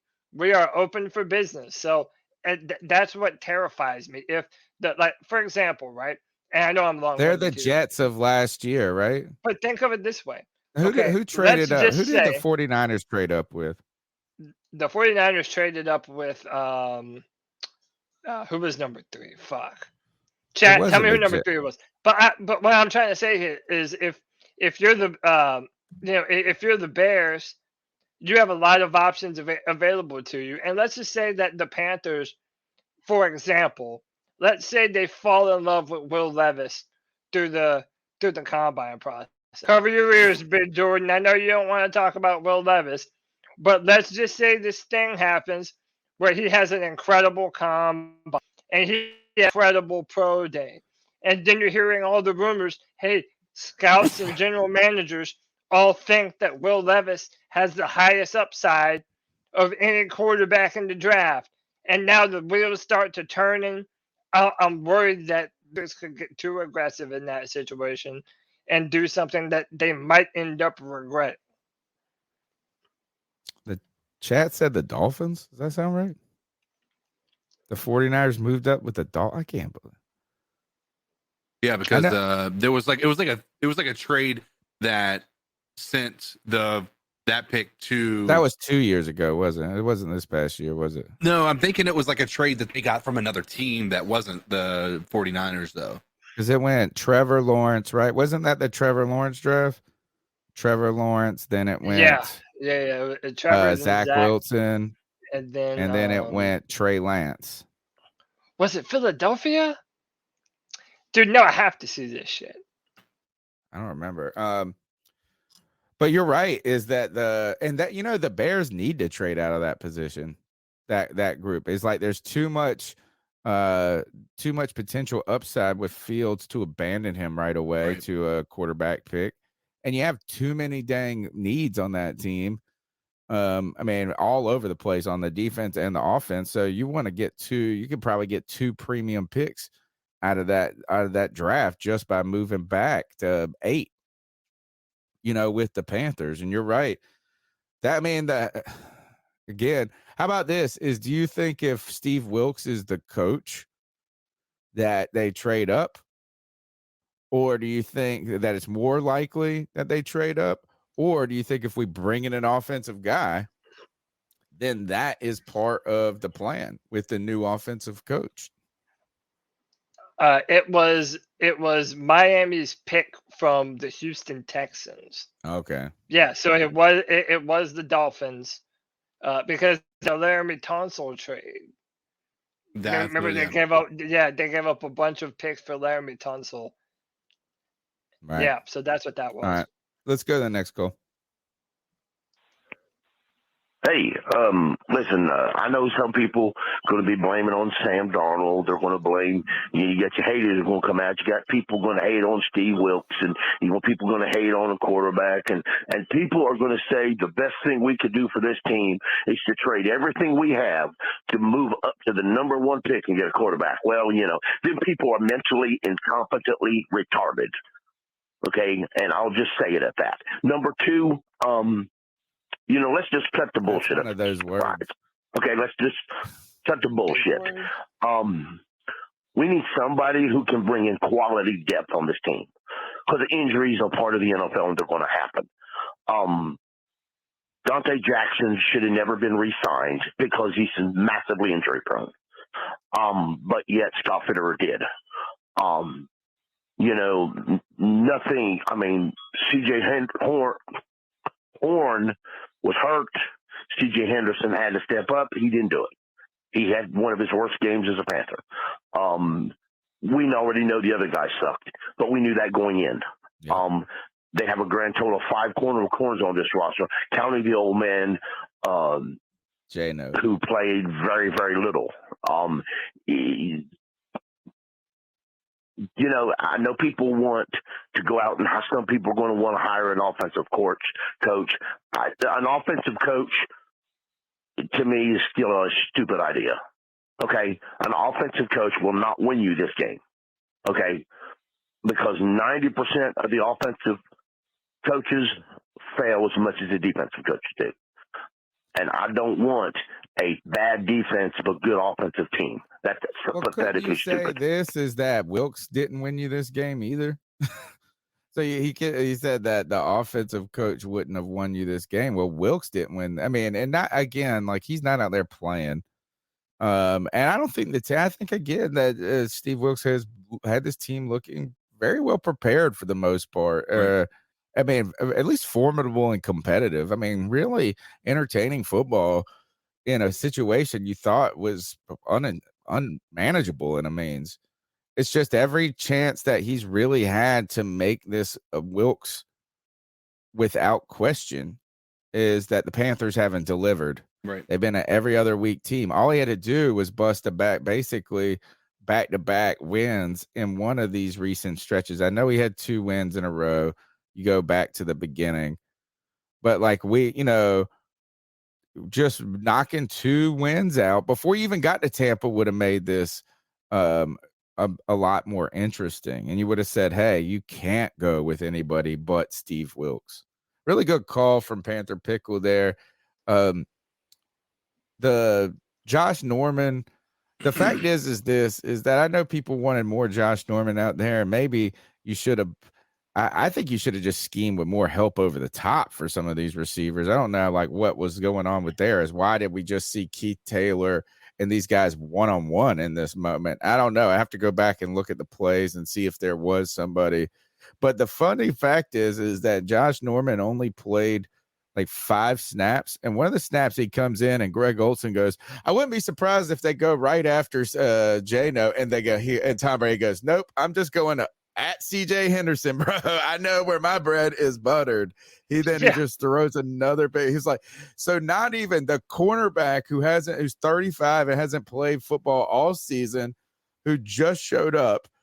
He's like not even the weakest link on the team in the secondary at that moment. Tom Brady's like, nope, CJ, I got you, bro. I got you. CJ Henderson quit twice on one play. That's impressive. Actually, that's ridiculously unimpressive. And he's just unimpressive, man. Like, no matter what we want to do, is you want to say, oh, you know, he just need the right situation. Maybe he's an introvert. Maybe he's this. Maybe he's that. He's just not good. And he's also not a football player.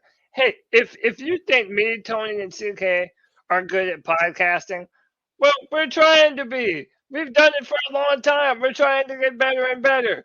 There have always been questions on whether or not CJ Henderson even loves football.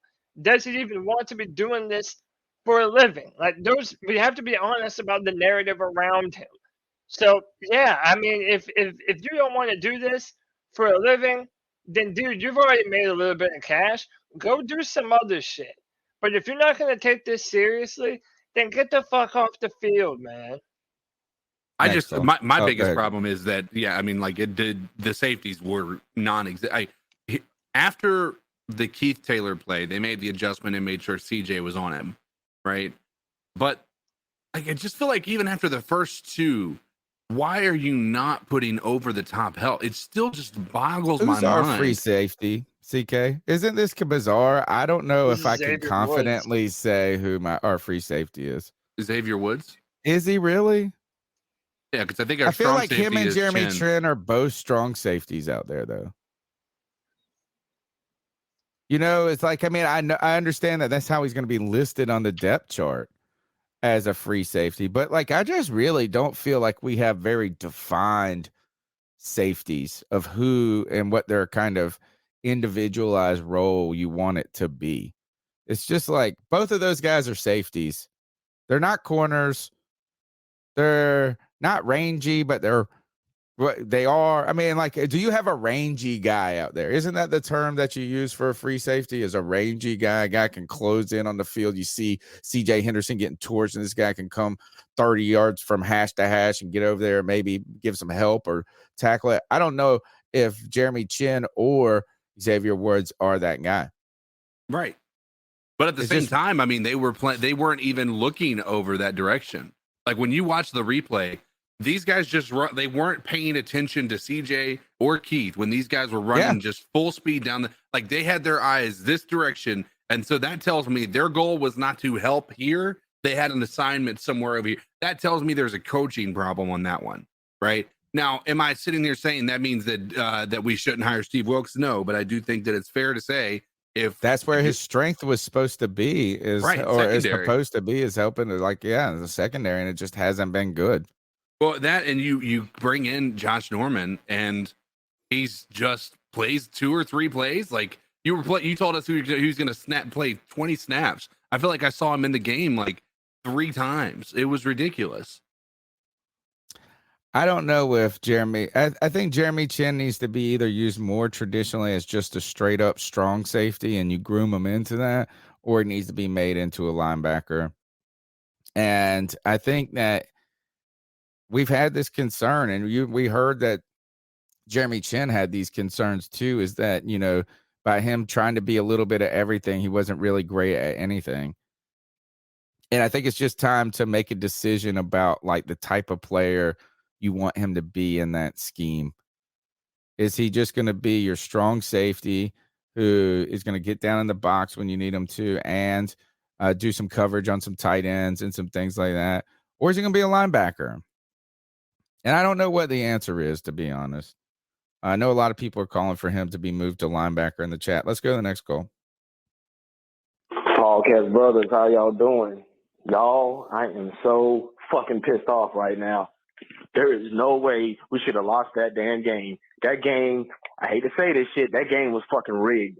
I don't care what nobody daggone says. They did not want to see Tom Brady fucking lose. Look at the damn scores out of the first 3 quarters, and then look at the fourth quarter. You mean to tell me these motherfuckers scored 4 times? They put up 20 points in the fourth quarter? Get the fuck out of here, man. I was like, enough is enough with this bullshit. That's why I can't stand Tom Brady, man. Tom Brady's a cheating ass motherfucker, and the NFL has been looking out him for forever, man. They did not want Carolina to win today, and we were better than his ass. And what the fuck was up with that daggone them 3 touchdowns Michael Evans landed? Where the fuck was the safety help? Where the hell was Jeremy Chin and goddamn Xavier Woods? Where the fuck were they at back there? It was like there was no safety help. It was like corner against wide receiver with no safety help.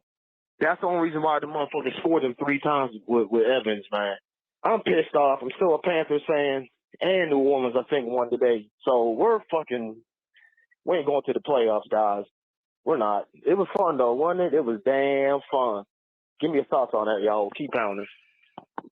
I don't think I actually think today's game was called pretty well by the crew.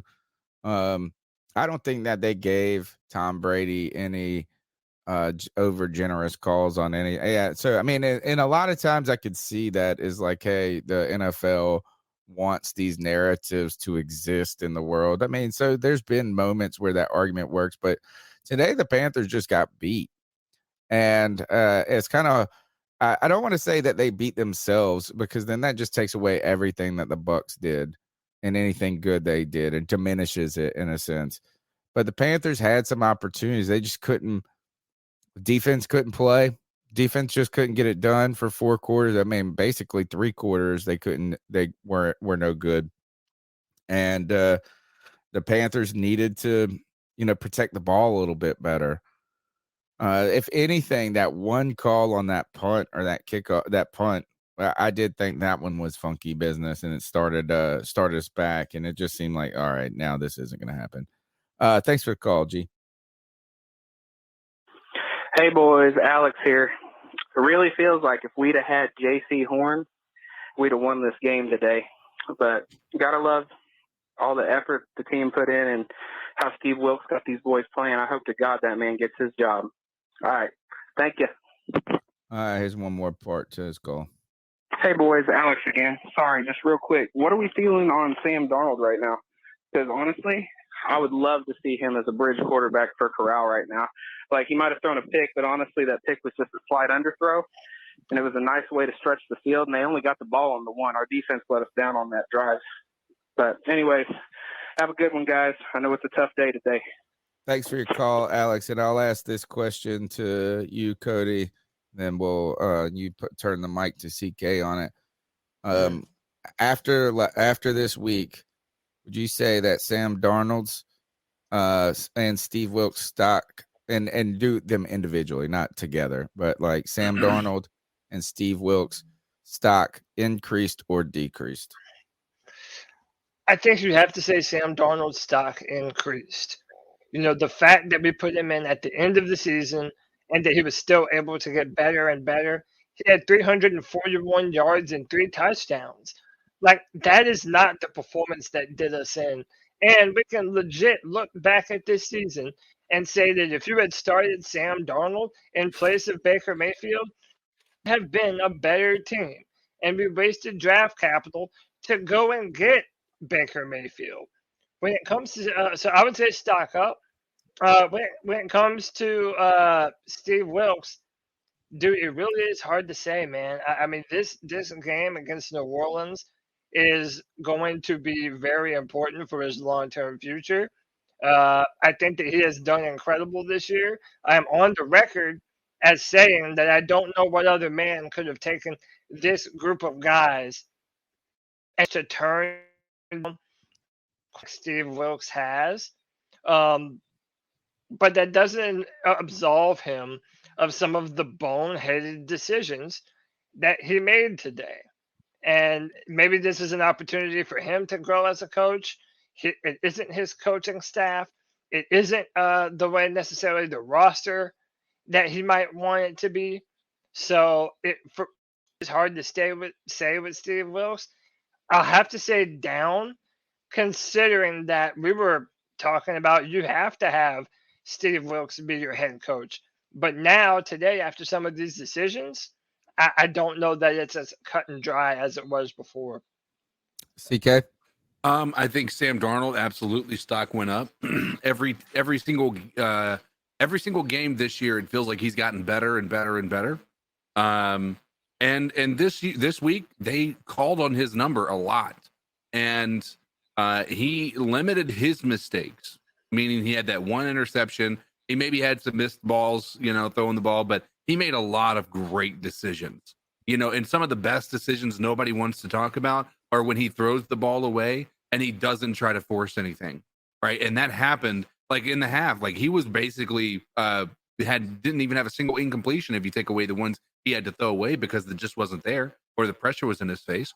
The dude hasn't been doing it's. I think it's hard to look at what he's done and even just the stats and say the dude doesn't deserve a shot as a starter. If it's here, great. If it's not somewhere else, that's fine as well. But I think he deserves that. Second, Steve Wilkes, his stock hasn't changed. He's still there's no difference here. I think the biggest thing is his talent wasn't on the field. The talent that had gotten him where he was playing at a high level, they just weren't there. Meaning J.C. Horn, and you missing your other starting cornerback. I think there's some questionable calls that Al Holcomb maybe had as a defensive coordinator, but all in all, I think Steve Wilkes. I mean, just think about the last minute of the game, right? They didn't have this offense ran so efficiently. They didn't even have to use a timeout once, right? Then they stopped them again on that last drive. And if things had gone well, if there's a shot that they had to be able to get the ball in the end zone in that final minute. Certain things were just going the wrong way. But I think Steve Wilkes, no stock has changed. I still think he deserves a heavy and long look and being the guy for this team moving forward. Does that mean he's going to get it? I don't know. But I think he deserves a look, and he deserves to have a shot at having a team that he built the way that he wanted, as opposed to having to inherit the pieces that another head coach who has been who clearly did not know how to develop talent. He inherited that roster. I think Steve Wilkes deserves that. I think you guys are both right. I kind of lean a little bit more with Cody on this one because I think, like you, I both agree. Sam Darnold's stock has only gone up since from week to week to week, right? And I think him being aggressive with the football has been like aggressive downfield has really he's shown off his arm talent. He's shown off his mobility. He's shown some of the things and we're kind of that made him a top prospect coming into the NFL at one point. When it comes to Steve Wilkes, I think it's like hard for his stock to just stay at a position. I think it's either naturally just going up and down based on if you win or lose. Whether that's right or wrong, I don't know if it's the case, right? I mean, I don't know if it's right or wrong, but I just think this is with every win, his stock went up, right? And with every loss, whether it's on him as a coach or whatever it is. And I don't think it was bad decisions today. I mean, the only one I'm really there's a couple of things maybe that you could have done different. I just think that is, again, Steve Wilkes, his interview is with the team's performance this year. And the problem, I don't think the Saints game matters as much now. I mean, I know it doesn't matter for us to get in the playoffs, but I don't think it matters for Wilkes as much. I think it would have been a giant game if we won today, and then Wilkes goes in and wins there, and then all of a sudden you got a playoff game. It's Wilkes, right? Give him the job right away.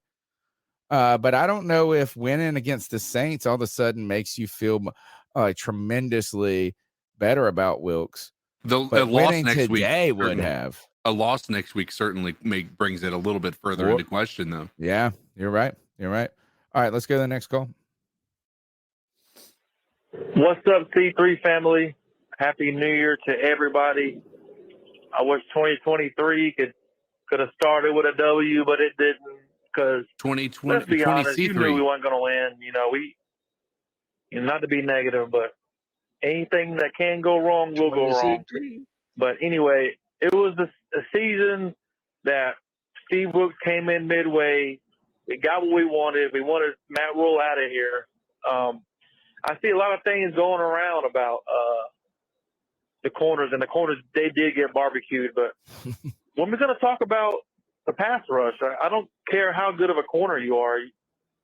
Tom Brady had all day to throw the ball. And I still think Steve Wilks needs to be the coach. I really do. I want him to put his imprint this draft, the guys that he wants to do, not this 3. I know we're playing 4-3, but we really have the personnel for a 3-4. And again, I'm not trying to beat a dead horse, man, but Brian Burns, I've only seen him maybe twice in his whole Panthers career completely take over a game. And, I hate to kill the guy, but it is what it is. And then everybody that hated on J.T. Horn, do you miss him now? Because I promise you, Mike Evans he had one touchdown the whole season? And CJ and getting barbecued, and Keith Taylor needs to be sponsored by a frying pan company because that dude was getting fucking destroyed. But anyway, it was a great season all, and everybody, Happy New Year. Keep pounding. Love y'all. Thanks for the call, man. One of the things that's really sad to me about this, about the kind of the state of the Carolina Panthers, this is what I was saying, the line between being a contender and just being a complete and total disaster is very thin for the Panthers. Right. But again, Matt Rule hung his hat on reforming the Panthers defense. He's been out when he was on his little parade of tears or whatever he was doing before he got the Nebraska job. He's talking about how, we had the number 2 defense, which was a lie last year. I mean, it wasn't the number 2. But the saddest thing about this to me is that the defense just isn't very good all around, like overall. There are a couple of good players on the defense, right? You got Brian Burns, Derek Brown, and maybe you could say Jeremy Chin or Frankie Louvu. And Frankie, there's a couple of good players on the defense, but there's not a group they don't have a good defensive front, as a whole. Right. They don't have a good secondary as a whole, and they don't have good linebackers as a whole. So there's not even one position group that is very good on the Panthers defense. And that's kind of disconcerting to me for a team that seemingly sacrificed so much offensively over the last couple of years through the draft and whatever it is, that we're just not at a better, our floor is pretty low for being invested supposedly in this defense. I mean, so that kind of bothers me. The number's 252-228-5098. Let's go to the next call. Gentlemen, wow. Well, October, I was playing golf on Sunday afternoons. I gave up on the Panthers. Said another sucking year. They won't be active. But they were actually mathematically still alive all the way till January 1st. So that is progress, could say. Gentlemen, what are your thoughts about Cincinnati Bengals defensive coordinator Lou Anarumo? Because the Bengals got to the Super Bowl last year because of their defense. And this guy is a very good coach, good with linebackers, with something the Panthers desperately need.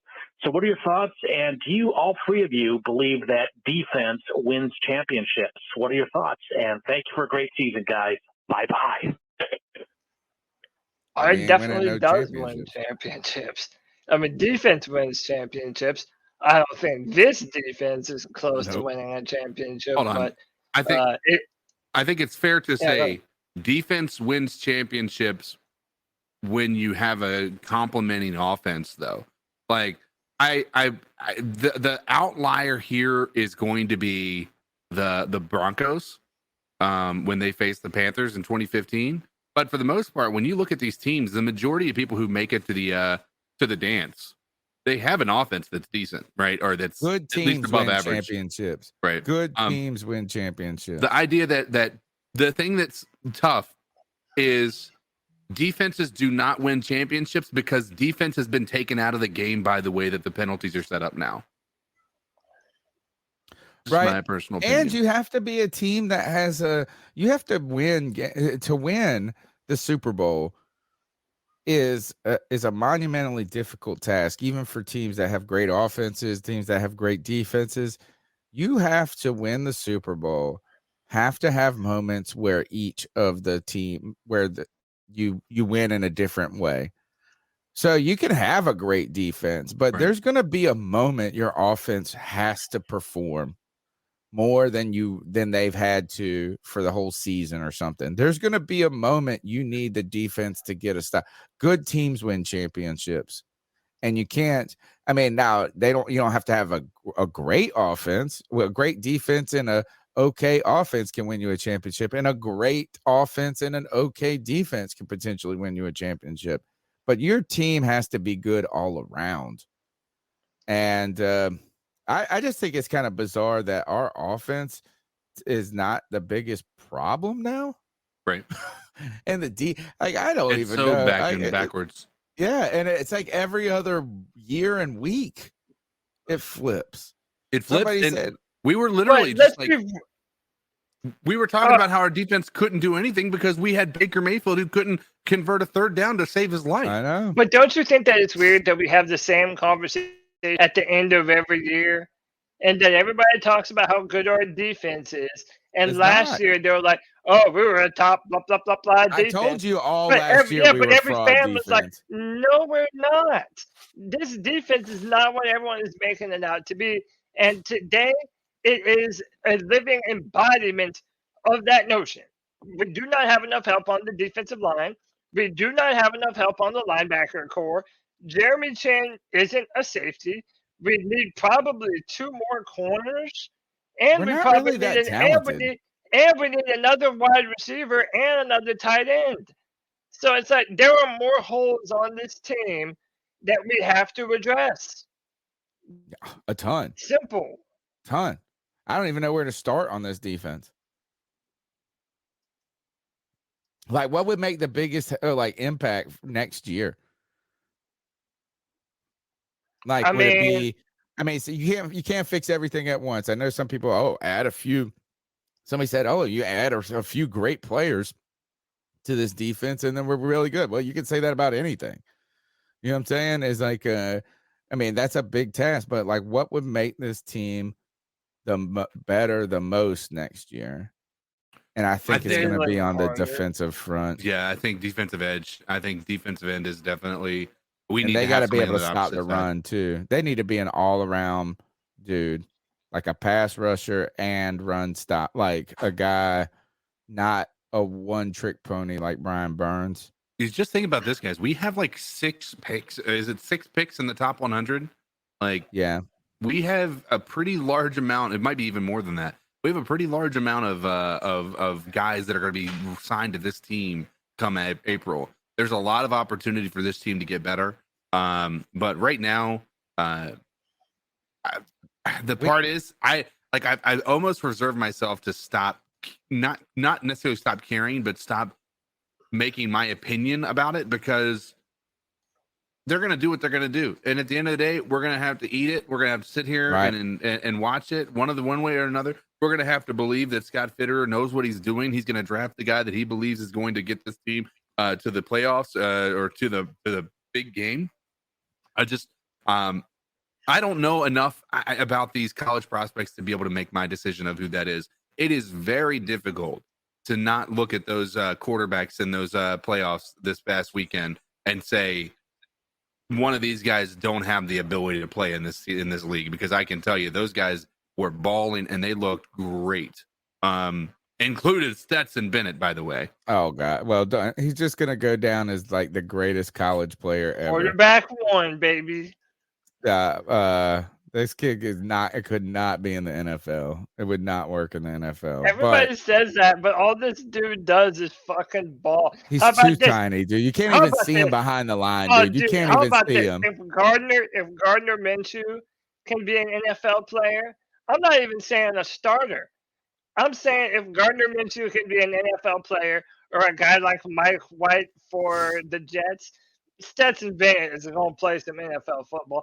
Hell, that might be the next franchise quarterback for the 49ers. Stop. You never Stop. know. The 49ers Stop. always find these dudes in the later rounds that end up being incredible. So, who knows, man? I'm not saying this is great. I'm just saying people hate on them a lot. Well, I'm a Georgia. My family's like Miranda's family's all Georgia alum. So we watch them. We cheer for him. I think he's going to go down as like one of the greatest college players, or at least college player stories. If he wins this year, if he wins the championship, it's like a top college career. It's like I don't think Baby seal of approval. Baby loves him. Dude, I'm telling you, he ain't got the like not half of that mess will not fly in the NFL. I mean, I'm watching the throws. Like, I mean, it's cool. Like that works in college. He's also 26 years old. And he's like 5'6". I know he's not that small, but he's tiny. He's tiny. Dude. He's not a big dude. Good. You know what? Coolest name, and arguably, I'm telling you, win the championship there. He's gonna be in like the top 5 college career storylines ever. Walk on dude, back to back college national champion. That would be some shit. And what a great last minute win for the Bulldogs.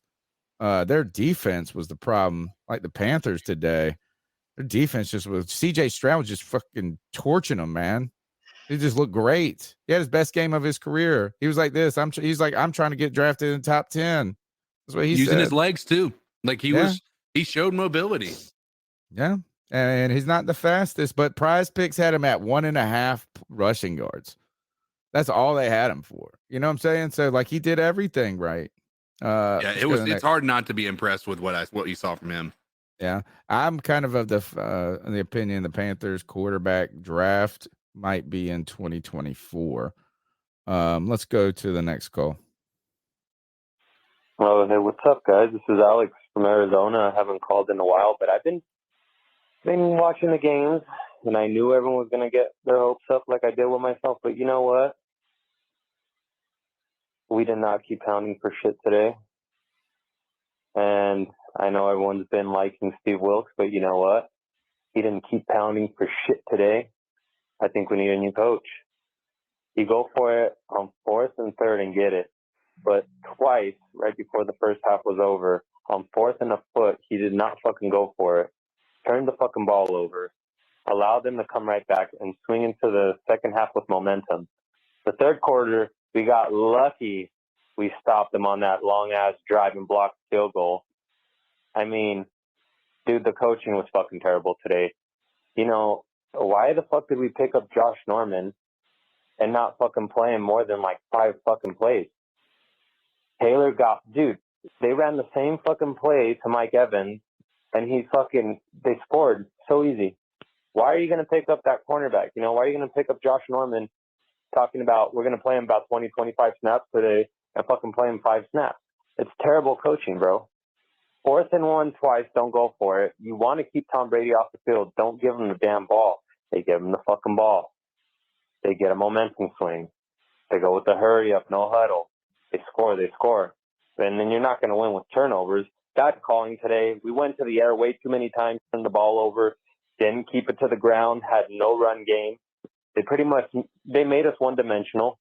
They made us throw the football. And guess what? They know they're going to get some turnovers, and they got them.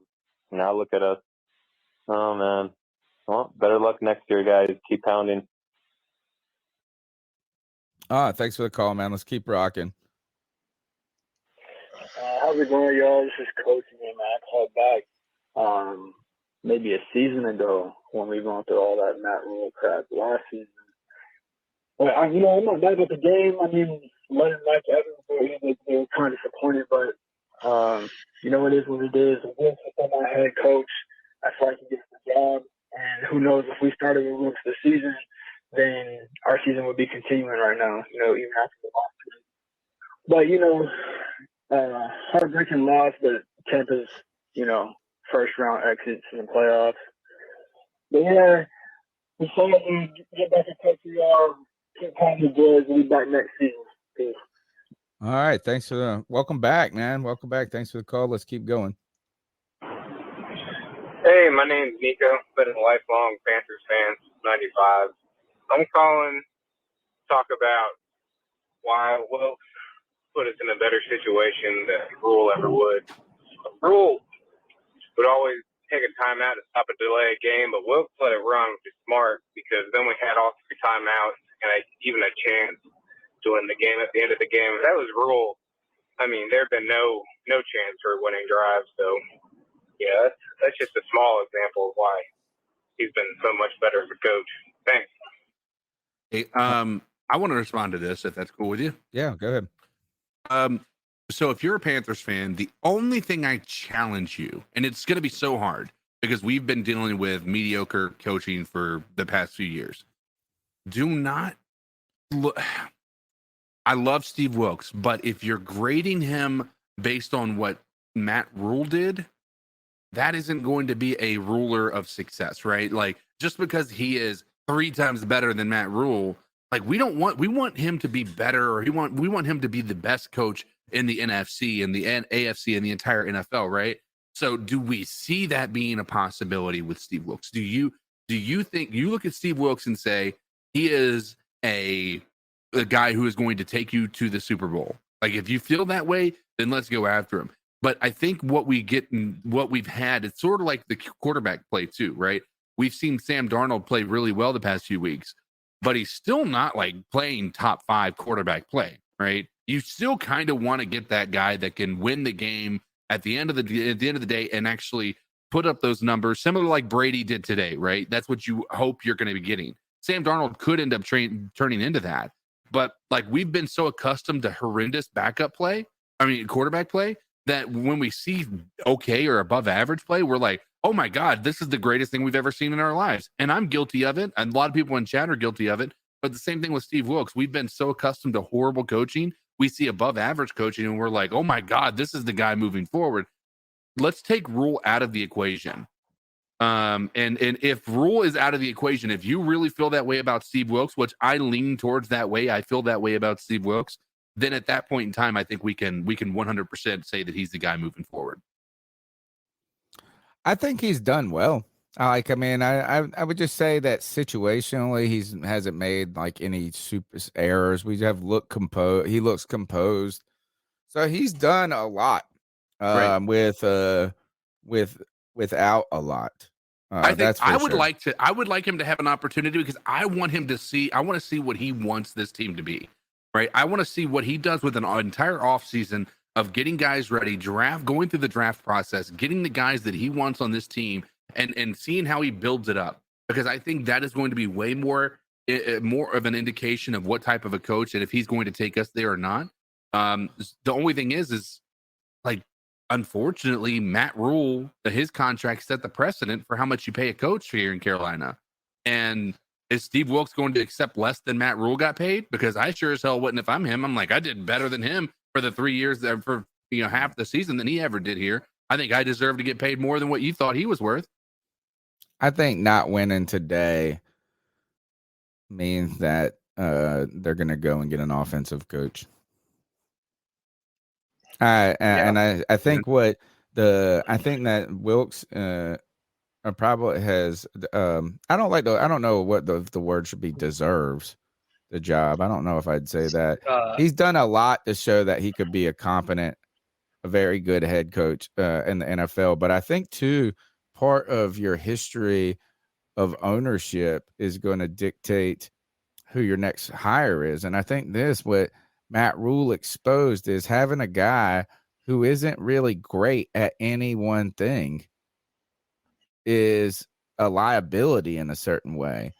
And what I think is that Wilkes falls into that category too much. Is like Wilkes' greatest attribute is kind of the steady as the hand, but he's not like, he's like an offensive guru. You can't even really say he's a defensive guru or something. You know what I'm saying? Like, I mean, he's good. I just don't know how does the past influence Wilkes as opportunity, and like CK's even bringing in the money thing.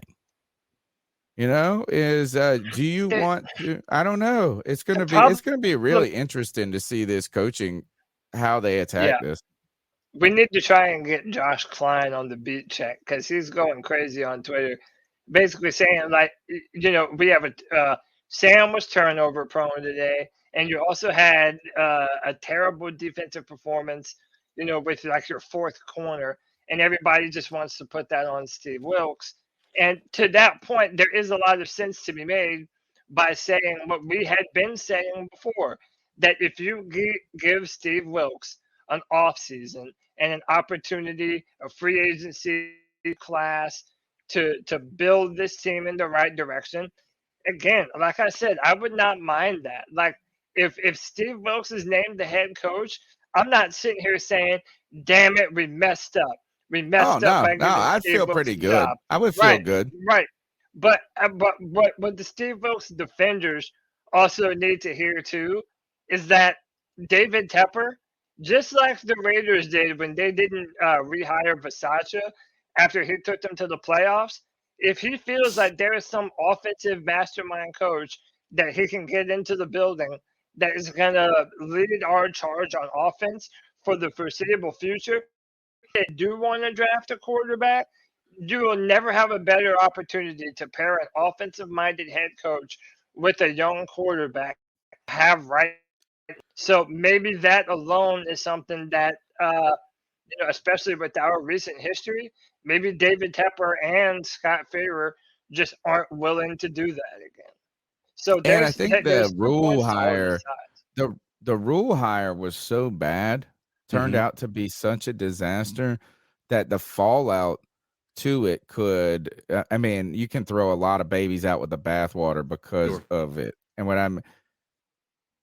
one of the things I think that going with Wilks would mean this, right? Wouldn't that say a Wilks would be a safer play, would be a safe play, right? It would be something known, kind of a known commodity.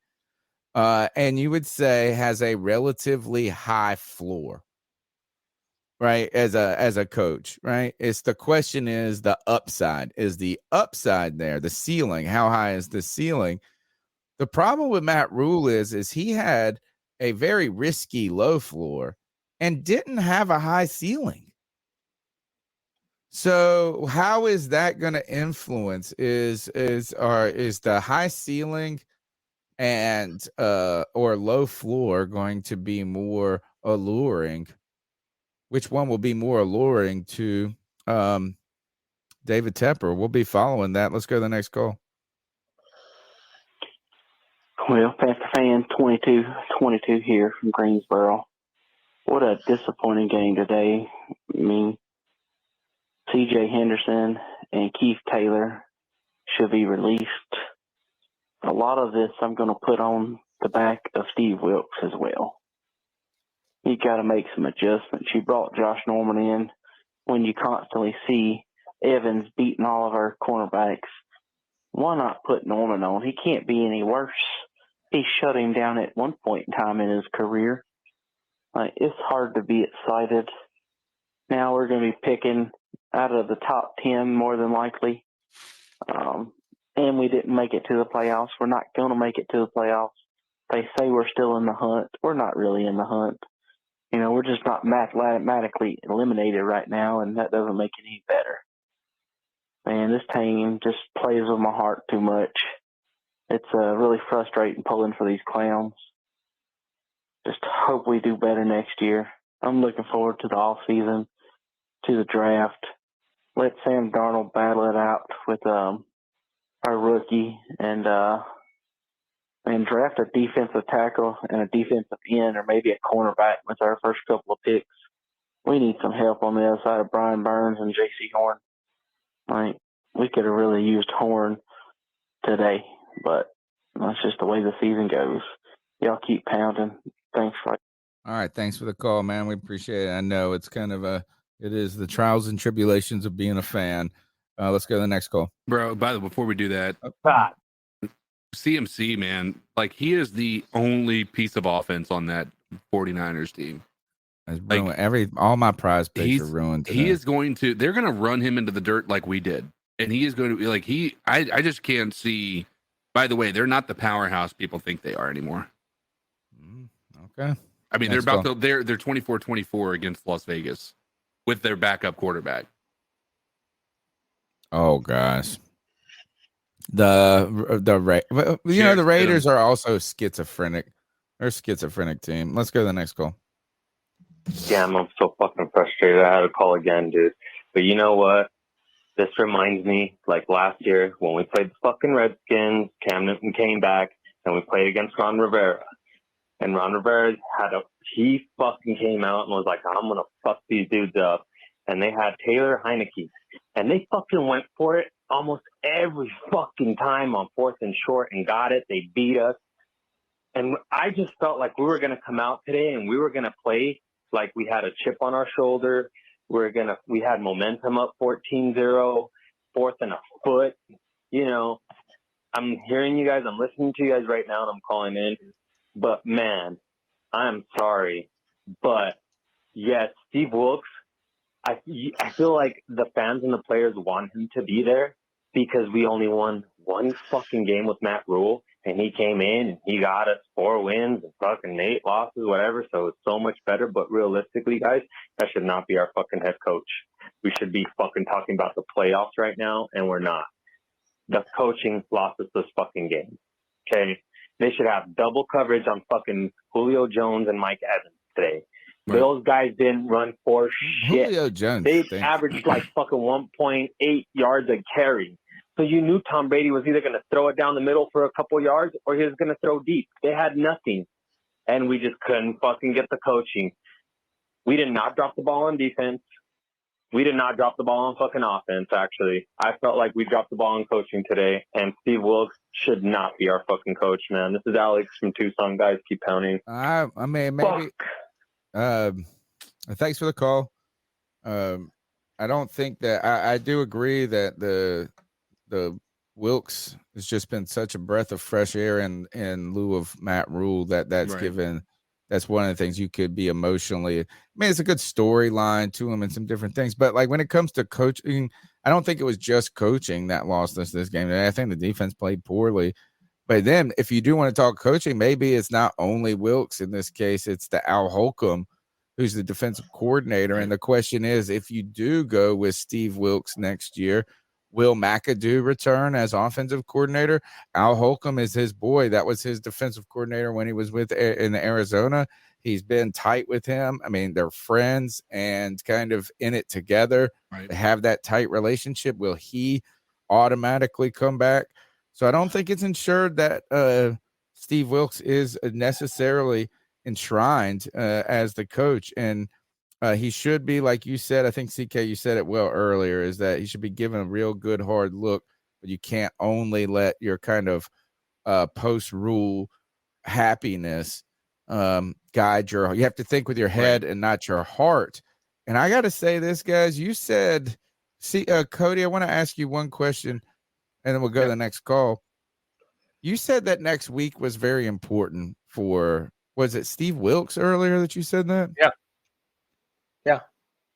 Am I wrong? Like, I think the worst thing to do, I don't think the Panthers should win this game. I think I think that winning against New Orleans next week would be kind of like winning against Washington was in Rule's first year.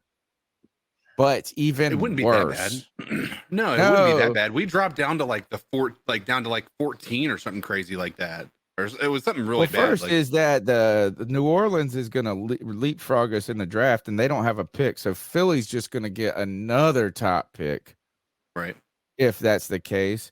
But really, wouldn't it be,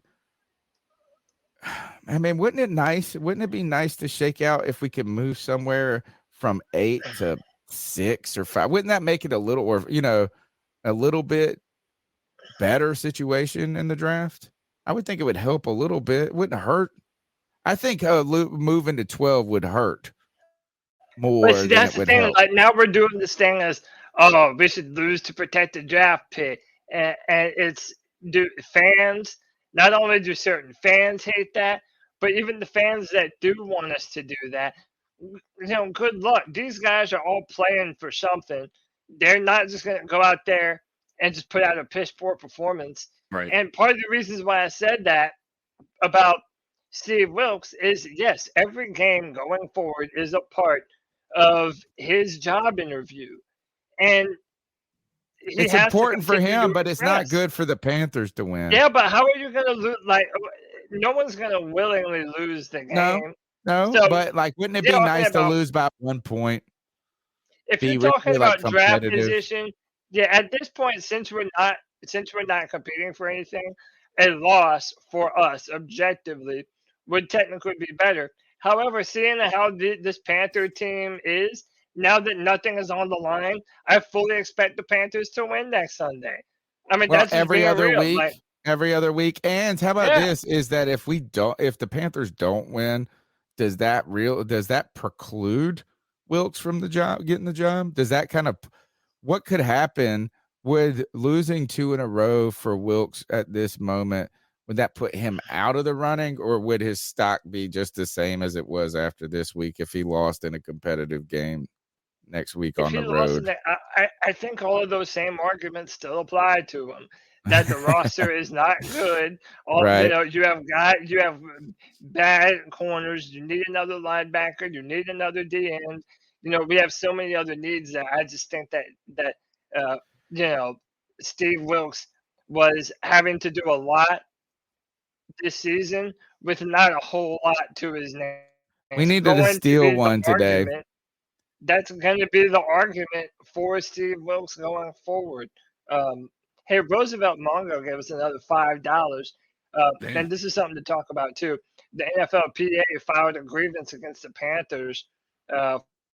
Shat isn't happy. He wants the grass back. And, this is something that happened, too. The Detroit Lions, they were complaining dude, it was all over social media how much were complaining about the turf when we played them. And even though, you can say, okay, they're being a bunch of whiners, dude, this is our home field turf. If the turf is not safe and comfortable for our players, then Moneybags needs to pony up and make sure that this field isn't going to hurt our players. And the Lions future. play on turf at home, so it's not like they're a grass team that play, right? Right. So it's they're like, they're hey, doing this it better turf than us sucks, and we got anyway. turf. Yeah. So, dude, I'm happy that the NFLPA is fining the Panthers, because at the end of the day, it's going to go to Tepper, right? Unless They're fining him. Well, they're fighting him. They're fighting. Is what I think he's trying to Okay. say. All right. Let's go to the next goal. What's up, C3? Noah here. This game just makes me so mad. And I was gonna say, CJ Henderson, really, all you had to do was not let Evans catch the ball. Literally, he scored 3 times on you on the same dang play, and he scored. Come on, Carolina is just so bad. They're bad. Literally, this game, we had it in our back. But once the defense started to fail, I don't understand. Brian Burns, I'm not willing to pay Brian Burns no big deal money, and he's not even making plays for big deal money. It don't make no sense to me. It don't. And I don't know, but keep pounding. I'm out. Noah. I'm out. Great call, Noah. He said. This makes no sense. Makes no sense. Let's go to the next goal. What it do, boys? It's your boy Mike. AKA Premium Pause. What up, Mike? I just called in to tell you guys that what time is it? It's almost 5 o'clock. Been kind of moping around. About to go cry in the shower. Then I'm gonna binge watch a bunch of anime. Kind of take my mind off football. Hell yeah! What you watching, Supreme? Basically a kind of like a play-in game, I guess you can say, for us, kind of like what the NBA does. And didn't happen the way we wanted, but it is what it is. Got to keep our heads up, keep pounding. Like the mantra says, look forward to next season, even though we got one game left. Yeah, but oh well. Anime will hold me over until the next year. It's all good. Peace out, boys. Keep pounding. Yeah, when it comes to Shaq Thompson, like I don't really care if he's happy or not at this point. I don't think he's going to be with the Carolina Panthers in the future. Who cares what he thinks about the field? This is a good comment from Graves. Can you guys even remember one game where Luke or TD's name wasn't called when they played? Do you ever hear Shaq's name? Occasionally he'll make a decent play, but yeah, I hear Luvu's name far more than I hear Shaq Thompson's name. Yeah. Let's go to the next call. Yo, Damien reaching back out from Utah. Shitty loss. Season's over. But bright side, we can't just toss Darnold or just try to take a shot in the draft for just someone to be like him. Stroud looked good last night. But, did he lose in the same fashion that we just did? Not so much. We had a chance. Looked good. But, damn, Darnold came through some beauty today. But, all right, Panther fans, we looked great. We need J.C. Horn back. We need to get some more defensive help.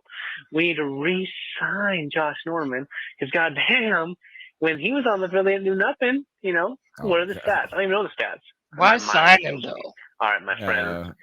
Keep pounding. Keep being happy. All right, love you guys. All right, man. Appreciate the call. Appreciate it. And no, I want to ask this though: why did we sign Josh Norman? Really? I think for what? I don't know, honestly. I really don't. Like, maybe they signed him and they got him in practice and he was looking all right, but maybe he just wasn't performing or picking up on the defense as well as the other guys were. I don't know, man. I thought the same thing. Steve Wilkes said that he would probably play around 25 snaps. That's what I heard, yeah. There is no way in hell Josh Norman played 25 snaps. Like, no, he did not. You know that you need defensive back help, and you sign him. Like, if you're going to sign him to try and make a push, this is the game where you needed to make a push. Why are you not playing him? I don't care Especially while you were getting torched by the other guys. Right. And if you're going to tell me that Josh Norman's experience wouldn't pay some dividends, if you put him in the place of Keith Taylor, yeah, maybe he's not in the best football shape. But damn, it's better than the bums that we're charting out there that are getting burned every other fucking CJ play. Henderson's the problem. I don't even care about Keith Taylor. I don't care about this. CJ Henderson was a top 10 draft pick you traded for. Right. And this guy is just not any good. I mean, Keith Taylor, what, 5th round pick or whatever? Is like even Greg Olson said, this is not the type of coverage. Like, he's not meant to be in these like deep route situations and stuff like this. I mean, for me, it's CJ Henderson. It's just like, gosh, man, I would have just benched him and put Josh Norman in there. And Trey Boston was saying this all over Twitter, is that you gave Keith Taylor a chance. He got smoked. You gave CJ Henderson's gotten smoked twice. Why not just put Norman out there on Evans and see, can it be any worse? Can it be even worse? Is that at the very end of the day is maybe, I just would have benched CJ Henderson after that one play. After the second touchdown that you gave up, when they quit twice on the play, man, like it was just like, it just looked like he wasn't paying attention. All right, next call. Hey, Panther Nation. Bottom line is we beat ourselves. We all know that. This is, the small little things that you got to jump on that fumble. It's not like the Cam one from the Super Bowl.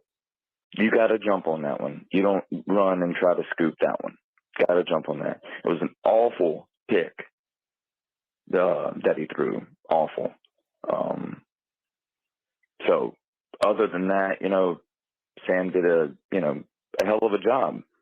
He did a really good job. But those are two things that really hit us hard. Then, of course, we have C.J. Henderson and Keith Taylor letting the same damn play, the exact same play, get us 3 times.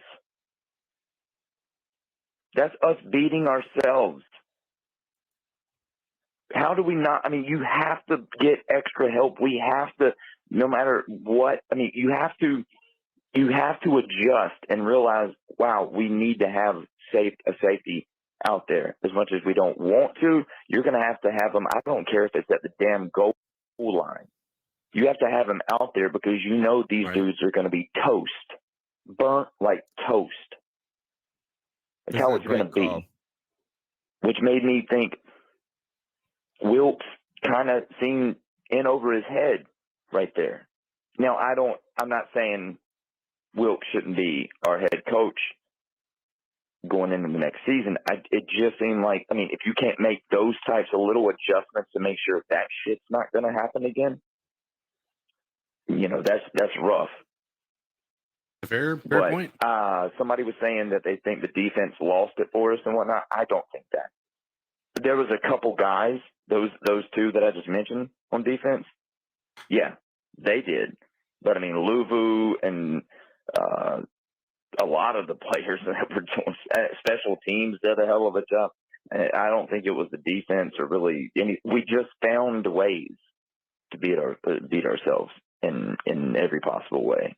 But if you can't adjust to what Evans is doing, that's Wilkes needs to own up to that. But guys, I am looking forward to next season, and I love the show. Keep pounding, Panther Nation. Much love. I think this call was Dr. Rosen in the chat, man. Good call. I do think the defense was bad at all levels. Yeah. But you get, again, that also correlates, is you can't have that discussion without talking about the coaching. And while I know that Wilkes is going to fall, is going to get a lot of the flack here, we should probably look to Al Holcomb, the defensive coordinator, as the guy who really needs to be making those technical adjustments in a way. As in, while maybe Wilkes okaying some of the calls, like as he's overhearing it, but I think it's really on Holcomb up there in the booth or whatever to be saying, all right, we can't get beat over the top again. We can't get beat over the top again. And Wilkes should be saying that on the mic too. Again, I think that this is why Wilkes, whether it's fair, unfair, right, or wrong, I think a win today would have really helped to go a long way towards solidifying him as a head coach. And a loss just brings more questions up and probably makes it less likely. It just didn't help his style. It wasn't a good day on the interview train. And every week, unlike other coaches who are just going to go in there and do an interview and go off of their past record or whatever it is his interviews happening each and every week. And his interview will be over next week. And yeah, they're going to have to bring him in, but they're going to really have already probably made their decision about Steve Wilkes after next week, whether he is or isn't the guy. Right. I don't think all of a sudden he's going to go in there and they're going to say, well, we're not going to go with Steve Wilkes. And then he's going to have a great interview and they go, you know what? We're going to go with Steve Wilkes. But you know what, though? We're not even mentioning one of the most important factors in this whole Steve Wilkes conversation. What's we that? need to. Don't And it's say the the lawsuit. lawsuit. You have to. Tony, here's why you have to. Because it's literally the point of the entire lawsuit, right? Right. Not only did Steve Wilkes not get a genuine chance as the head coach of the Cardinals, but if he became the interim and then had the Panthers within one game of contending to have a home playoff game, and then if you're not going to give him the job after that, it only kind of goes to further the argument that the lawsuit is trying to make. I think So- that I do think you're right. If he would have won one or two more games, I think you're right. But I think if they lose next week and you finish 6 and what does that make you? 6-11. We would be. We're 6 if and 10 we now. won or Yes. if we lose next lost. week, it'll be 6-11 to Yeah, finish out the 6-11. season. I don't think that that's going to be enough to say.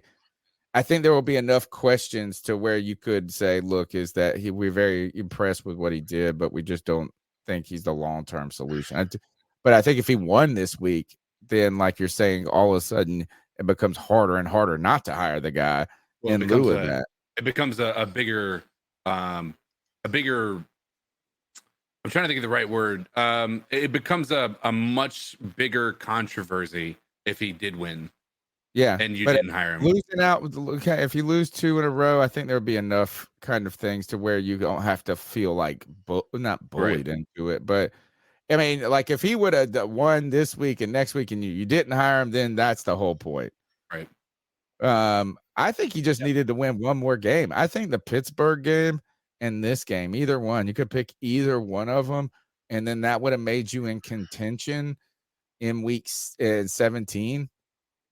Right? Either one of those games would have made us so next week still had playoff implications. Right. And since that doesn't happen, now next week can't really but add to the resume, but so much. That's what I think. I mean, and then David Garner makes a great point too. He said, "Did Wilkes beat any team that was a?" That's a good question. Did we? Well, I mean we even beat the Tampa Bucs Bay. weren't above 500 at the time. We beat who? Did you say, CK? I mean, I was gonna say Tampa Bay. Yeah, I mean, I guess they could finish above 500. All right, Who did man. we go on the road to beat recently? This whole season's a blur. We went on the road and we beat Seattle. Oh, we beat Seattle. They have a winning record. Yeah, Seattle. Yeah. So we beat Seattle. Yeah, that. And was honestly, I would say we beat Detroit. probably- And I know their record isn't necessarily positive Oh, they right won now, today though. but they are. Yeah, and they won dominantly. By the way, like destroyed the Bears, like 40-10. It was ridiculous. But I think I still consider them a positive. I mean, they were 6-1 in the past 7 games, but when we were facing them, so. Like we were facing a red hot team that everybody was like saying was just going to be impossible to beat based on the way they had been performing. Good point. Next call. Hey, this is Panther Pickle. Listen, I'm sorry to make a second phone call, but I've got to get this out because I keep hearing people talk. We have lots of other positions of need before quarterback. Okay, this quarterback isn't even the top 5 needs on this team. Okay, let's just get this bullshit aside. Okay, or excuse me, let's get this stuff put aside. All right, we need a defensive end before we need another quarterback. We need a defensive tackle before we need another quarterback. We need a linebacker. Actually, we need about two linebackers before we need another defensive tackle. Okay, we also need a corner before we need before we need a quarterback. We need a tight end before we need a quarterback. We could use another wide receiver before we need a quarterback. Okay, so let's put this. The world's going to be fixed by drafting another tight end or another quarterback. The rest, okay? Yeah. Okay. It's a very lame excuse, and it shows that you don't really have a full knowledge of the game of football if the only way you're going to fix a problem is bringing in another quarterback. And also about this, hey, some people got going around on Steve Wilkes. Let's be real freaking clear here, okay? This, we got to get an offensive coordinator. We got to, okay. Last year, the Denver Broncos went out and drafted or signed them an offensive coordinator so they could make him a head coach, and they brought in a free agent, a top-level free agent quarterback. And how the hell did that work for them? How the hell did that fucking work for the Broncos? Exactly. Well, now, the Colts a few years ago, they went out and got them a real good offensive-minded guy to be their head coach. How the hell that worked for him? How the hell that worked for that bullshit? Okay, so it didn't work out so good, did it? Okay, then, all right. Just because you go out and get a guy that's got offensive coordinator beside his name, don't mean he's going to be freaking good. True. All right, thanks, Panther. True. I mean, Hey, C3 Podcast. This is Daryl Hardy. I'm from Raleigh, North Carolina. Thanks for the call, First Daryl. and foremost, I love your show.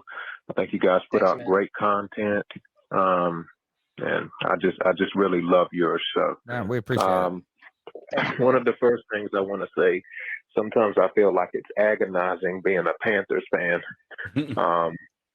Sometimes I feel like you could spot us 10 points at the start of every game, and somehow we would find a way to squander it. With that being said, that's just me feeling a little salty right now. I'm disappointed in Steve Wilks. I really thought he would have changed the defensive coverage to have safety help to help out Henderson after that second big touchdown by Mike Evans. And I didn't see any adjustments made. I'm a little disappointed with Aquanu with that strip sack that he gave up. I'm going to give him still some grace this year because he's still a rookie, but he has gotten penalties at some of the worst times. And he's given up some big sacks in some of the worst times in the game. And overall, just our defense, we just really couldn't. We couldn't stop the Bucs on critical third down situations. And probably the most toughest thing about this game today is we caught a lot of breaks and we had a lot of gifts given to us. And somehow we just still couldn't get over the hump. This is a good call. Nevertheless, we won more games this year than we did last season. This season has been a roller coaster, to say the least. I'm hoping we can close out the season beating the Saints. And I'm looking forward to the off-season moves that we try to make to bolster our roster. But you guys keep doing the wonderful things you are. I thank God for you guys, and be blessed, and Happy New Year. Thank you, man. Fantastic call. Oh, yeah. Really was. And, you know, a Ron Rivera old adage is that I think it's explosive plays win games. Like, you got to limit the key to a good defensive performance is limiting explosive plays. And we didn't do that today. And it's just kind of strange. That's why it's like today was not a good day in the Wilks campaign for head coach, because this was that's not the way you want to lose either if you're kind of a defensive coach. And those adjustments do bring questions, or the lack of adjustments bring questions. I mean, you are facing, and what's kind of the irony of this is that I think he said in the halftime, when they went on the broadcast, they went to Aaron Andrews or something, and or whoever was on the sideline doing the reporting.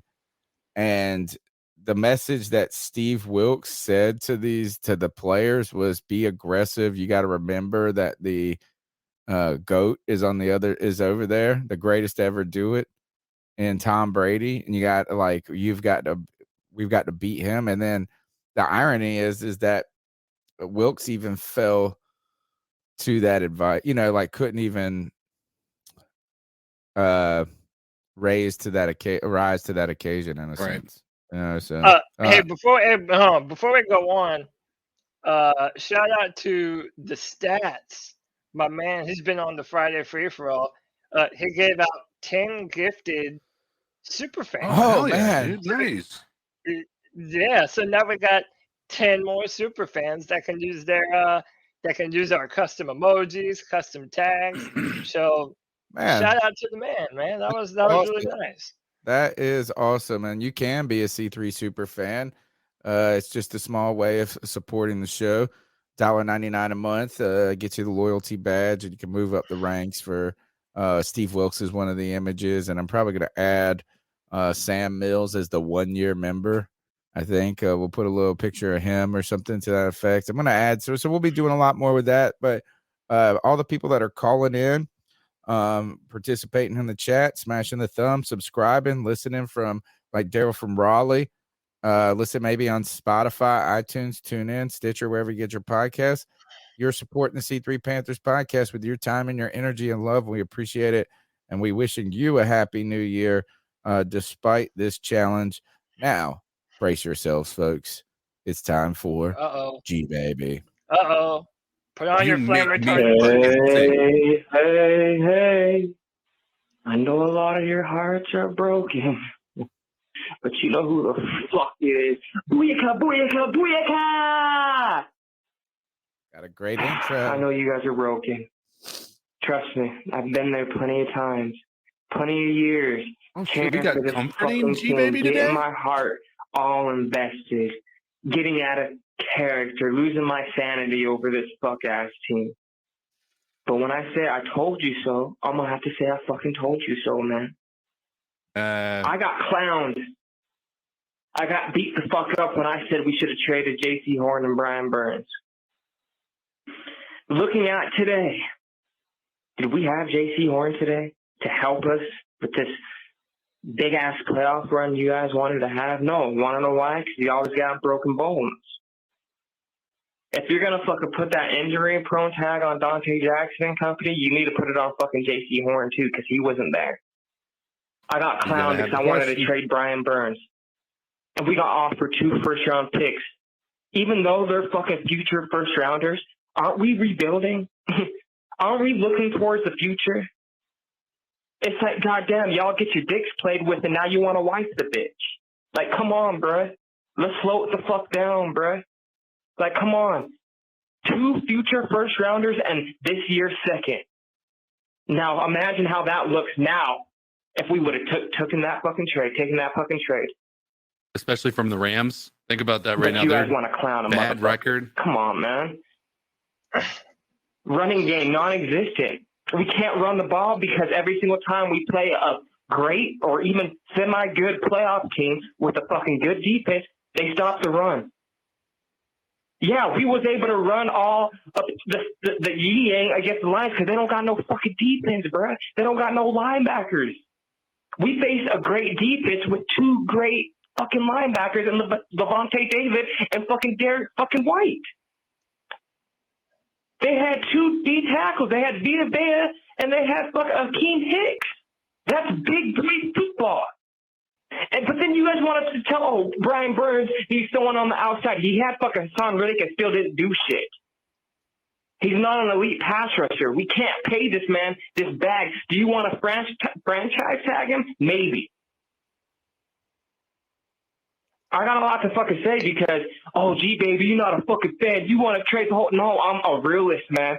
I've been a fucking fan since 01. Been cheering for the motherfuckers since 95, bro. I know what a great fucking Carolina Panthers team looks like, and this is not it. Injuries on the fucking backside of the fucking football. A lot of motherfuckers... G-Baby got the chat going. Honestly, he isn't wrong in They're many of throwing his tomatoes points. at him. There's always kind of some truth in the middle with G-Baby's points, and look, is J.C. Horn not being here now? Is trading J.C. Horn the right answer? No. Or is that the right take? No. But asking questions about, look, he just wasn't there. You said availability is a big deal, and it would have helped today. He has got something. There is something to be said with that run game. With that is like, I don't know. I thought I didn't think the offensive line was that bad today. I didn't think they were like dominant. But he's right. It's like you run on the Lions because they do stink. And you went up against a team that's better suited to stop the run with the Tampa Bay Buccaneers, right? From their linebackers to their front 4. They're just better built, and Todd Bowles is going to have that team to do that, I would think. So, and then there have been people who are saying, there have been questions about Brian Burns. Is he a very good player? Is he an elite player? And then I didn't think about this though, is I hadn't thought about the franchise tag with him. I wonder if that is the route to go, and is that the route to go though, actually, or does that just punt it one more year? For who? I mean, it still punts it one more year. To Franchise tag for who?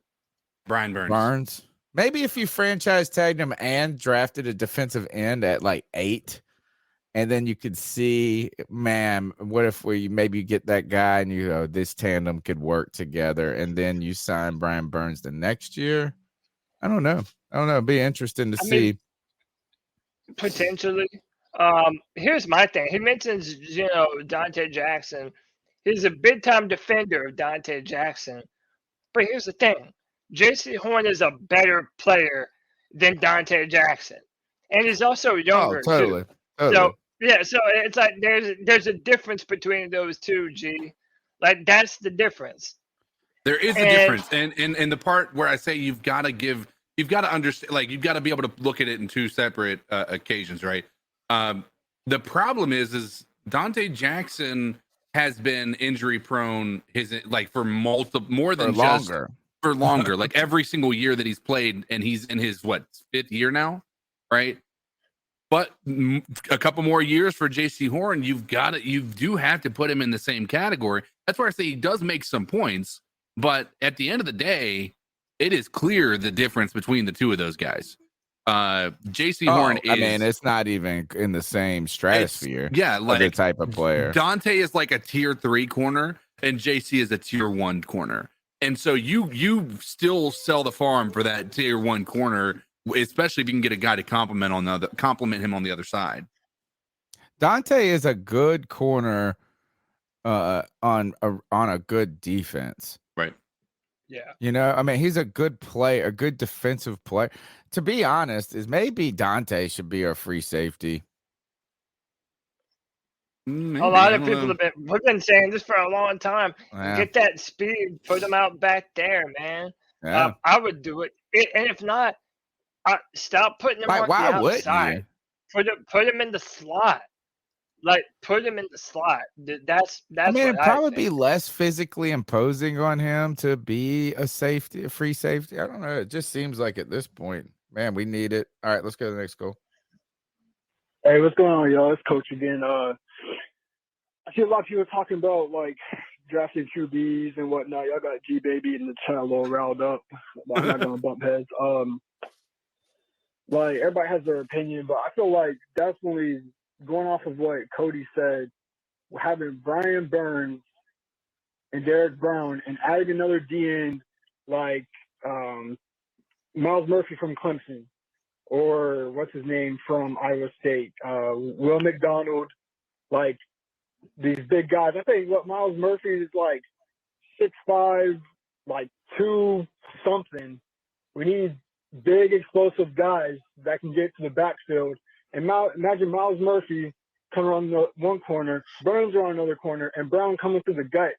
Like, we need to fill those D-line gaps. We need corner help. We need linebacker help.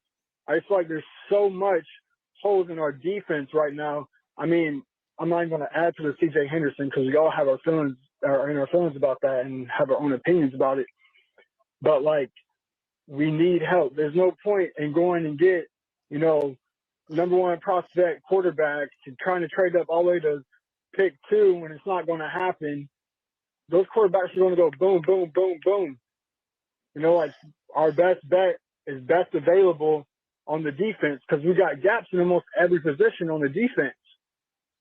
But that's just my opinion on the draft. I think we can do a lot in free agency too, whether that be filling in the corner position through free agency, drafting for our D-line or linebacker position. But I don't know, y'all. I feel like we have a lot of room to work with going through free agency and the draft. But everybody got their heads down, bro. We have a lot of room to improve, but I feel like with what Wilkes did through the small amount of time that he was here, like, he showed that Matt Rule is a damn idiot, and that I don't even want to talk about Baker. Sam Darnold should have been starting. I know he was hurt and whatnot. But next year I say Sam Darnold's our starter, have Matt Corral work behind him, and then eventually through the season put Matt Corral in that leading position and see what he can do. I mean, we got him for a reason. We got to see how he can ball. I mean, he didn't even get a chance. He got hurt, right? So I feel like we got to see with what our youth has to deliver to us, and if it ain't it in the next couple of years, and then go crazy in the draft, you know what I mean? And get that boy from Michigan or something. I don't know. Let me know what y'all think about that. I'll catch y'all boys later. I mean, dude, that's my optimal scenario. If we're able to get Sam back on a cheap contract, let him come in and continue where he left off this year, and also see what you have in Matt Corral. We traded. This man has a big time arm. He is really fast. He had 11 touch rushing in the SEC year at Ole Miss. And he's been putting on muscle, putting on weight. If people are worried about the Liz Frank, Travis Etienne, the running back for the Jacksonville Jaguars, he broke his Liz Frank in the preseason last year. And look what that man's doing this year. He's a 1,000-yard rusher playing running back. Like, people are so afraid that he'll never recover from that Liz Frank. Dude, he's a young guy. He's not some old timer. He will be fine. Right. I just want to see this man get a chance before we cast him off for a bag of chips. I mean, that's really all I want. And the truth of the matter is, I know that all you freaks want is to come here, get your therapy session, and without broadcasting it to the world, shamed a little bit. And that's fine, dude. I'm not even judging. In fact, I want you to get the things that you want. So without further ado, Big Papa, talk to him. Ladies and gentlemen, you come here maybe with your head down, maybe feeling a little bit under the weather. Maybe, if you don't have to work tomorrow, you'd sleep in a little bit. If you do have to work in, maybe you'd call out. I don't know. But you're Panthers fans, and you still showed up to watch us talk about the Panthers' disappointing loss to the Bucs. The elimination from the playoffs, but we have a future. We have things that are moving in the right direction. There is things to be excited about and optimistic about. But you've come in here and you haven't hit that like button yet. Well, I have one thing to say to all you absolute freaks. Subscriber shame.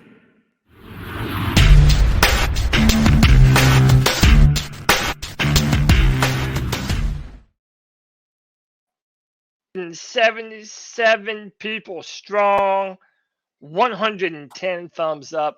Listen, y'all, hit that like, hit that subscribe, hit that notification bell for every single time the C3 Panthers podcast goes live, man.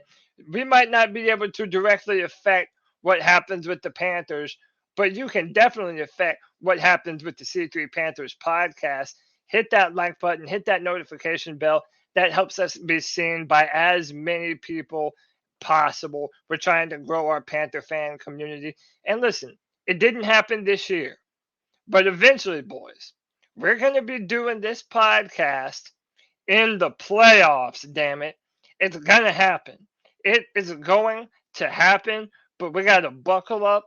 We got to batten down the hatches for the long haul. Panther fans don't run, baby. We keep pounding. So if you have that same energy, keep pounding that like button for your boys. Let's go to the next call. Hey guys, it's the growl that makes him howl, aka Joey the Blind Panther. And it was a very entertaining game today. I will say that it was super entertaining. The things that the passes that Sam Darnold was actually able to throw, despite the fact that Sam Darnold returned slightly to his true form had 3 turnovers, debatably he had 3 turnovers because some of them probably weren't his fault. But when Sam Darnold was asked to, now he didn't win us the game, but when we had to pass the ball, okay, he did it. He was able to show that he could pass the ball and that he can get it done. The thing is, I want to echo what a lot of people have been saying, our defense. Where the hell were they? I know I didn't see them out there, but I don't think anybody did, because I don't even think Tom Brady saw them out there, because every time he run to throw something to Mike Evans or Chris Godwin, it was going to the end zone. Ridiculous. Absolutely ridiculous. But, again, I can't blame this on Steve Wilks. I don't know why some of these fans are so quick to turn on Steve after this loss. And I know they gave him the benefit of the doubt with Pittsburgh. But this wasn't Steve's fault. All right? This was the fact that we're kind of thin on defense. Now our starting defense, no injuries, is awesome. But when we have key injuries, we don't have very much depth. Obviously, even I saw that Keith Taylor and C.J. Henderson could be launched with a missile far away from Carolina, as far away as you can get them. I don't care if you don't get a freaking bag of Takis for them. Get them out of here. They're bad. Now, maybe you keep one of them in as depth if we absolutely have to.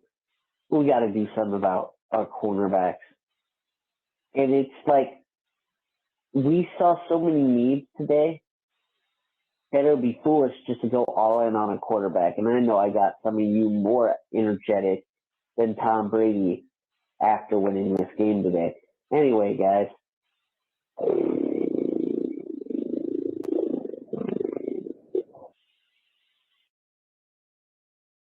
He got cut off. Oh no! Joey, you have to call in. He got another call. Okay. Hey guys, it's Joey the Blind Panther again. Only called up because I got cut off doing my roar, but now that I had to call again, I'm just gonna elaborate on what I was gonna say. He's gonna make us wait longer. We really shouldn't go all in on a QB this year. I think if Sam Darnold has a full off season with Steve Wilks and whoever the offensive coordinator Good things is, come to those who and wait. we don't do any of this stupid competition bullshit that took reps away from everybody, really, except Baker Mayfield, because everybody knew what was going on. But if we don't do that, and we can have Sam Darnold and Matt Corral, I think we'll be fine at quarterback. Honestly, with our offensive line, with our quarterback, maybe we could stand to pick up another wide receiver. That might help too. Maybe another running back. Although that's the one position we have a lot of depth at. But all we really need a lot of defensive help, and we could stand to have another wide receiver. We could look at a quarterback, but cut him off don't get too excited. We have more needs than that. Anyway, guys.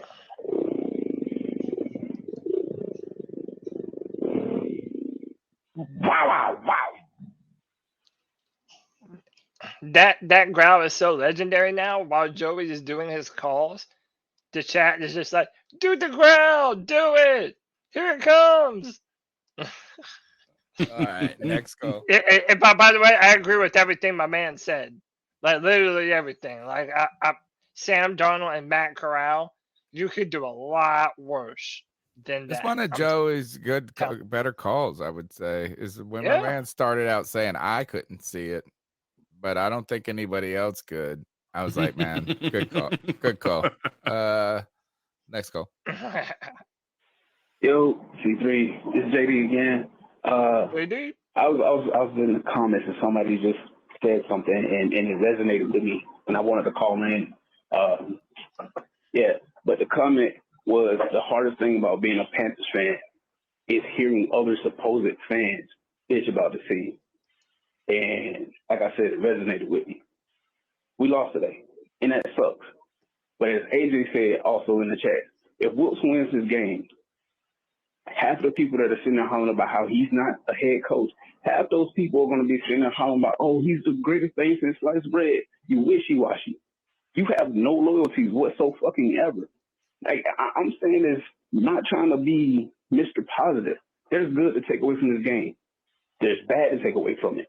If you're one of those people hollering about how we need to draft a fucking QB because the QB is going to suddenly change the direction of the team, I'm going to ask you, what game did you fucking watch?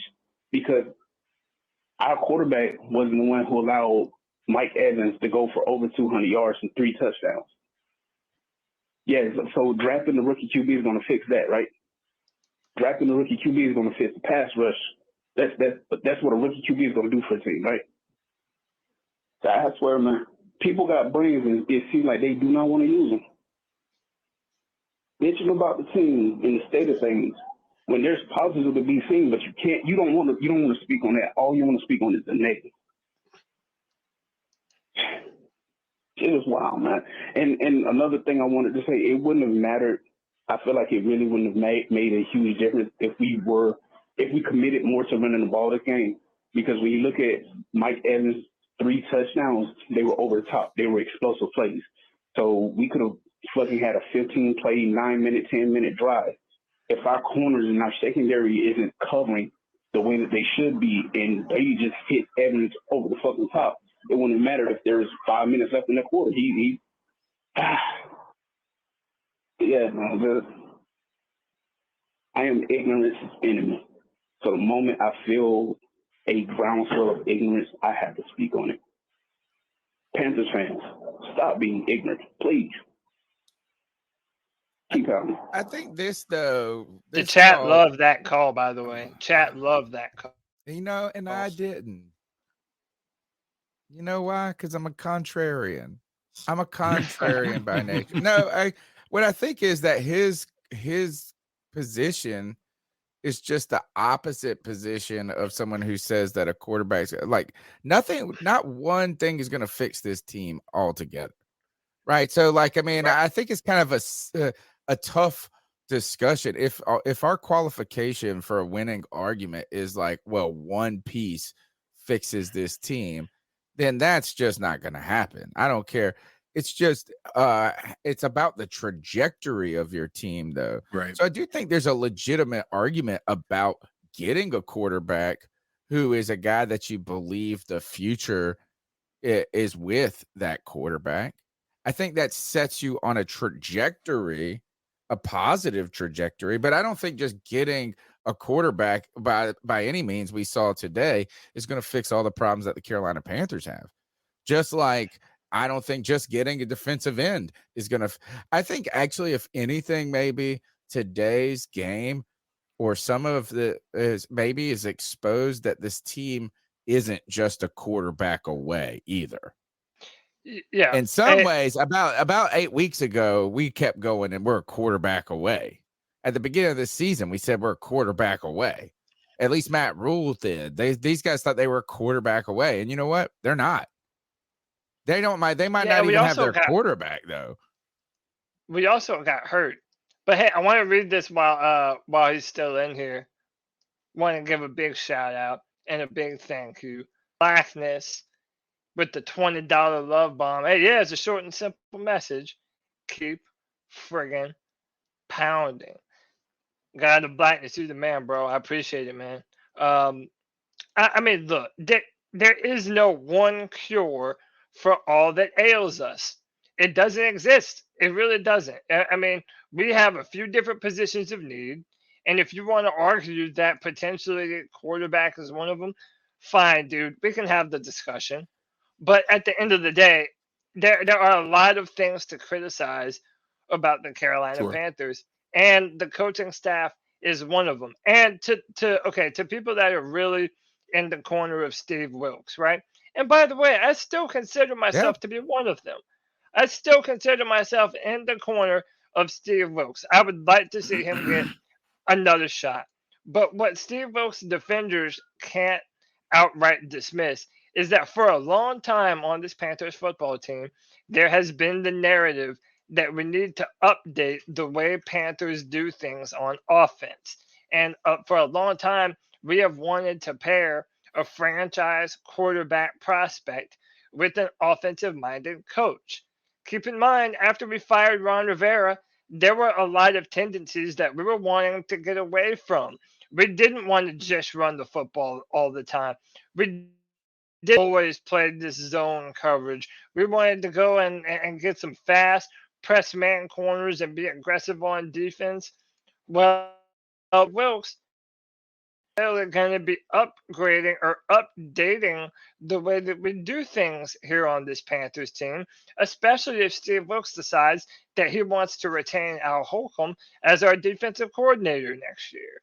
So there are arguments to be made on all sides of this discussion, right? And just because we're saying some of these things, it's not necessarily a slight on Steve Wilks. I don't think anyone is like really saying that Steve Wilks couldn't do the job if he was given the job. It's just like philosophical difference on how we want the Carolina Panthers to look going forward.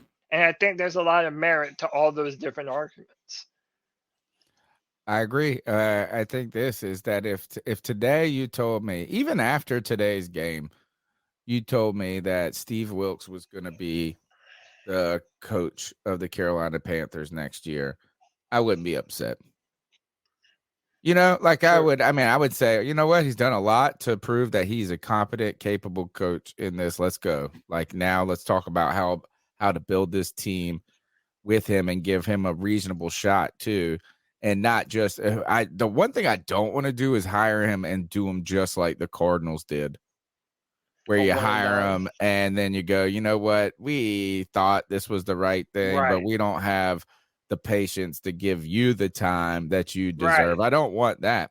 So I would be happy if you named him the coach today, going forward. I would say, man, he's done enough. I believe like we can win with him.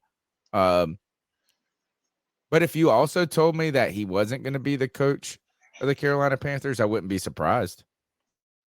I wouldn't be floored. You know what I'm saying? Like, I mean, I'd probably say, man, he probably did as much as anyone could do almost. If he would have just won against Pittsburgh or won against Tampa, he would have had the job. But right now, I think it's still up in the air. Yeah, and if anything, if I'm a betting man, if you had to ask me right now, like just what I'm feeling, I kind of don't think he's gonna be the coach. That's how I felt. I think he had to get to the playoffs and force Tepper's hand. Yeah. Today was his day. If he wanted the job, he had to take it today. And maybe that's unfair. And it's not even him. They just had to win. Yeah, right. But to lose with the defense and the big plays, that didn't. Yeah, man. You can't. You don't even really got the. It's the offense stunk, but Wilks and those guys had that defense cooking. Yeah, I mean the other part. I mean, you got to keep in mind, like I can see that aspect of it too. I think I'm torn on either side of this. I think the story of Steve Wilks is too compelling to ignore. Yes. Not Well just put. with the lawsuit, but with the him being a hometown kid who's grown up to climb his way to the ranks, and all of a sudden he's leading the team of his where he grew up, and like he's in just like it's something that really is like something that's meant for the storybooks, right? Especially if he can be a successful coach in this league. The other part of it is like people said, there's been too many games that were important that has fallen the opposite direction, like the loss to the Steelers, right? That could have put us in a position where we wouldn't be eliminated right now. We would still be in the hunt next week, right? The Ravens, the Bengals, right? And I know those are better; those are good teams, and it's hard to be able to look at them and say the Steelers are not, and the Ravens really aren't, right? And so I think those Maybe are the Ravens are. unfortunate daggers in his tenure as the head coach. I don't know that I am prepared to say that that's the reason he won't get hired. Again, the dude has clearly turned this team around and made them believe they are better than anybody else in the league believed them to be. He's got these guys fighting, and that's something that's hard to ignore from a leadership perspective. In all reality, I mean, the head coach, you could sit here and talk about the offensive gurus. The head coach rarely has, unless you're somebody like obviously Sean McVay, right? They're not really calling the offensive plays.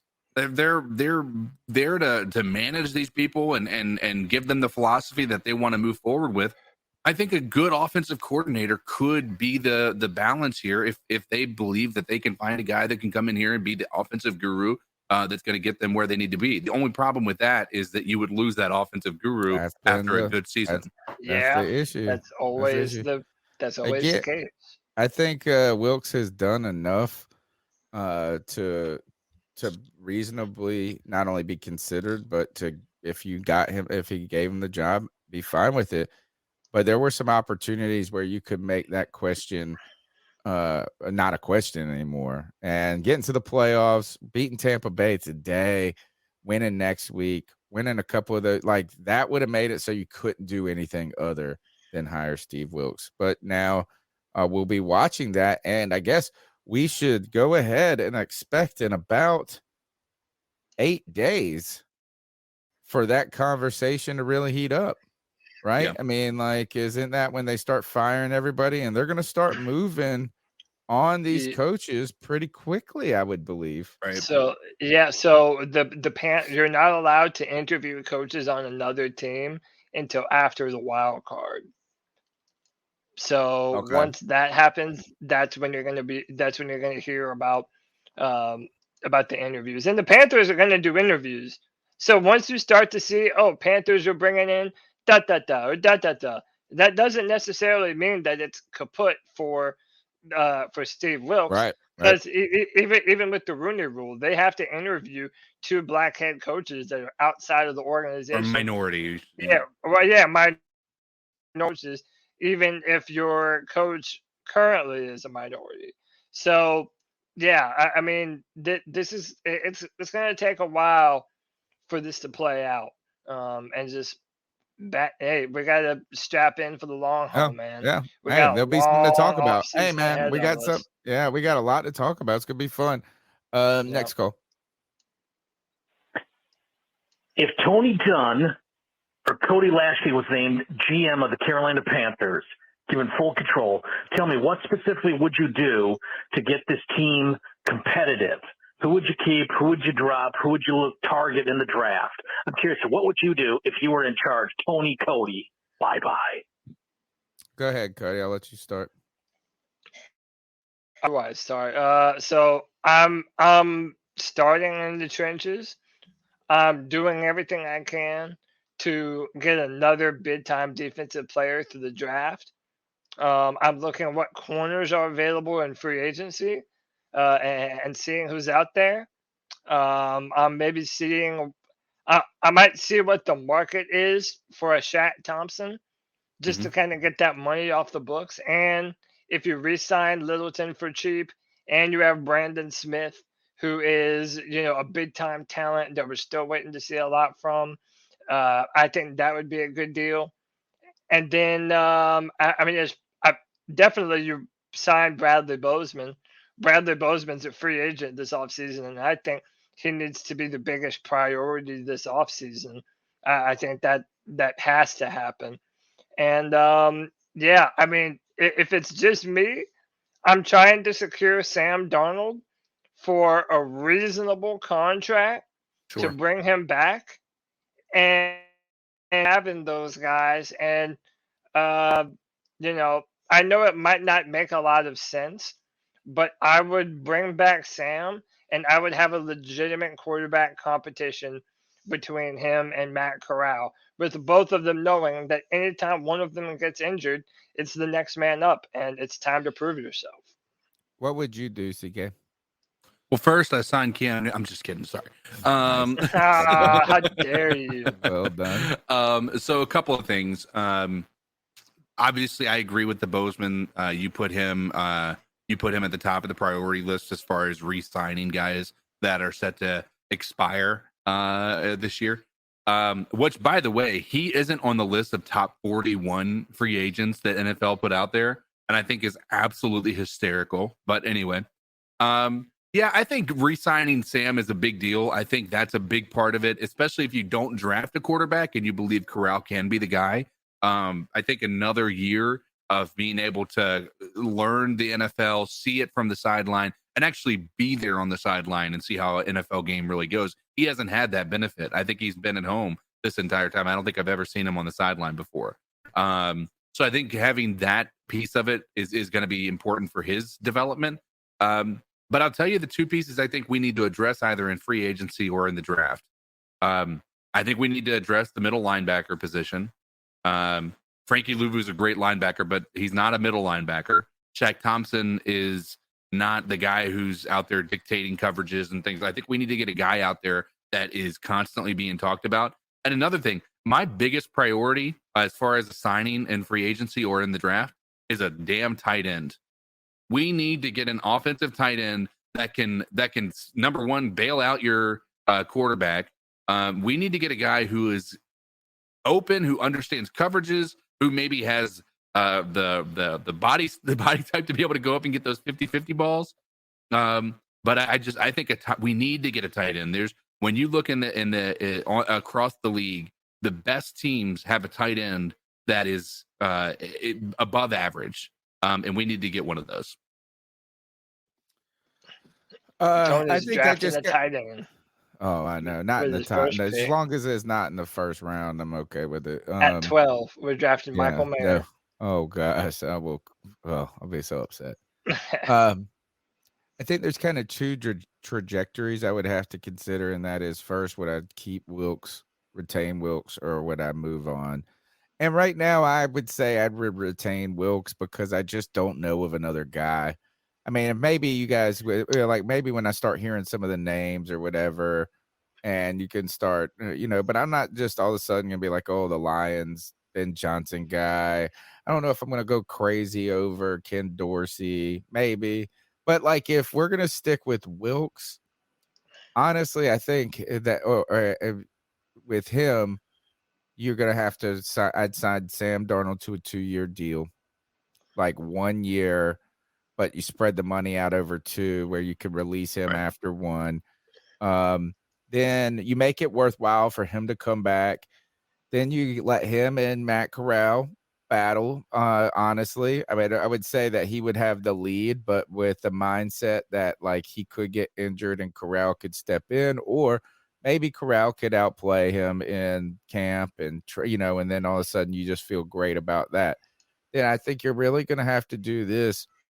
Is if Wilkes is this is probably, I think if you get an outside coach, I don't think you keep Sam Darnold though.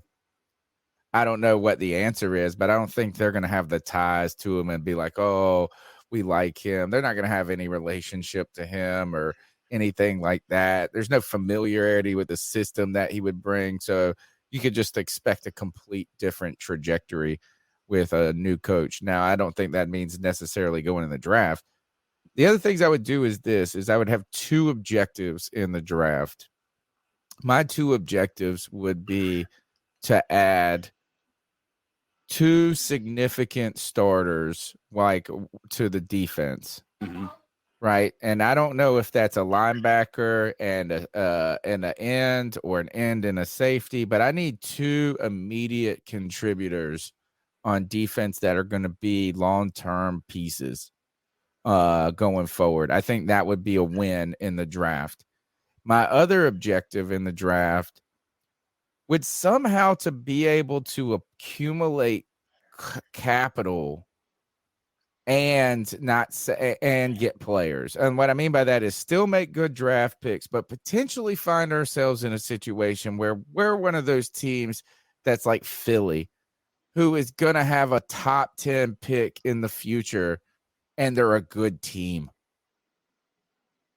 You know, is Yeah. and so I don't know how, but That's that the would dream. be well, I mean, it doesn't even have to be a top 10 pick, but somehow have it so you get starters and have it so that when maybe you do add the quarterback the next year in the draft or whatever, or that you have some assets to work with so you could then have, maybe you get a quarterback and a receiver all in one in a draft, or you just have some sort of pick that you go, man, that's really awesome.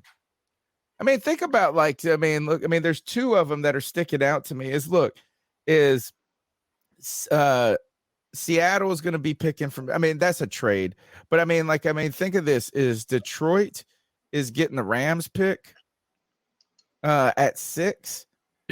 Philly is getting New Orleans. Houston is getting Cleveland's. I just feel like all of a sudden, those are some teams that have some pieces. Like the cupboard's not bare already, and you get a high end pick. I like that. So I know maybe that's in the second. Maybe I don't know. Cleveland's got New Orleans, right?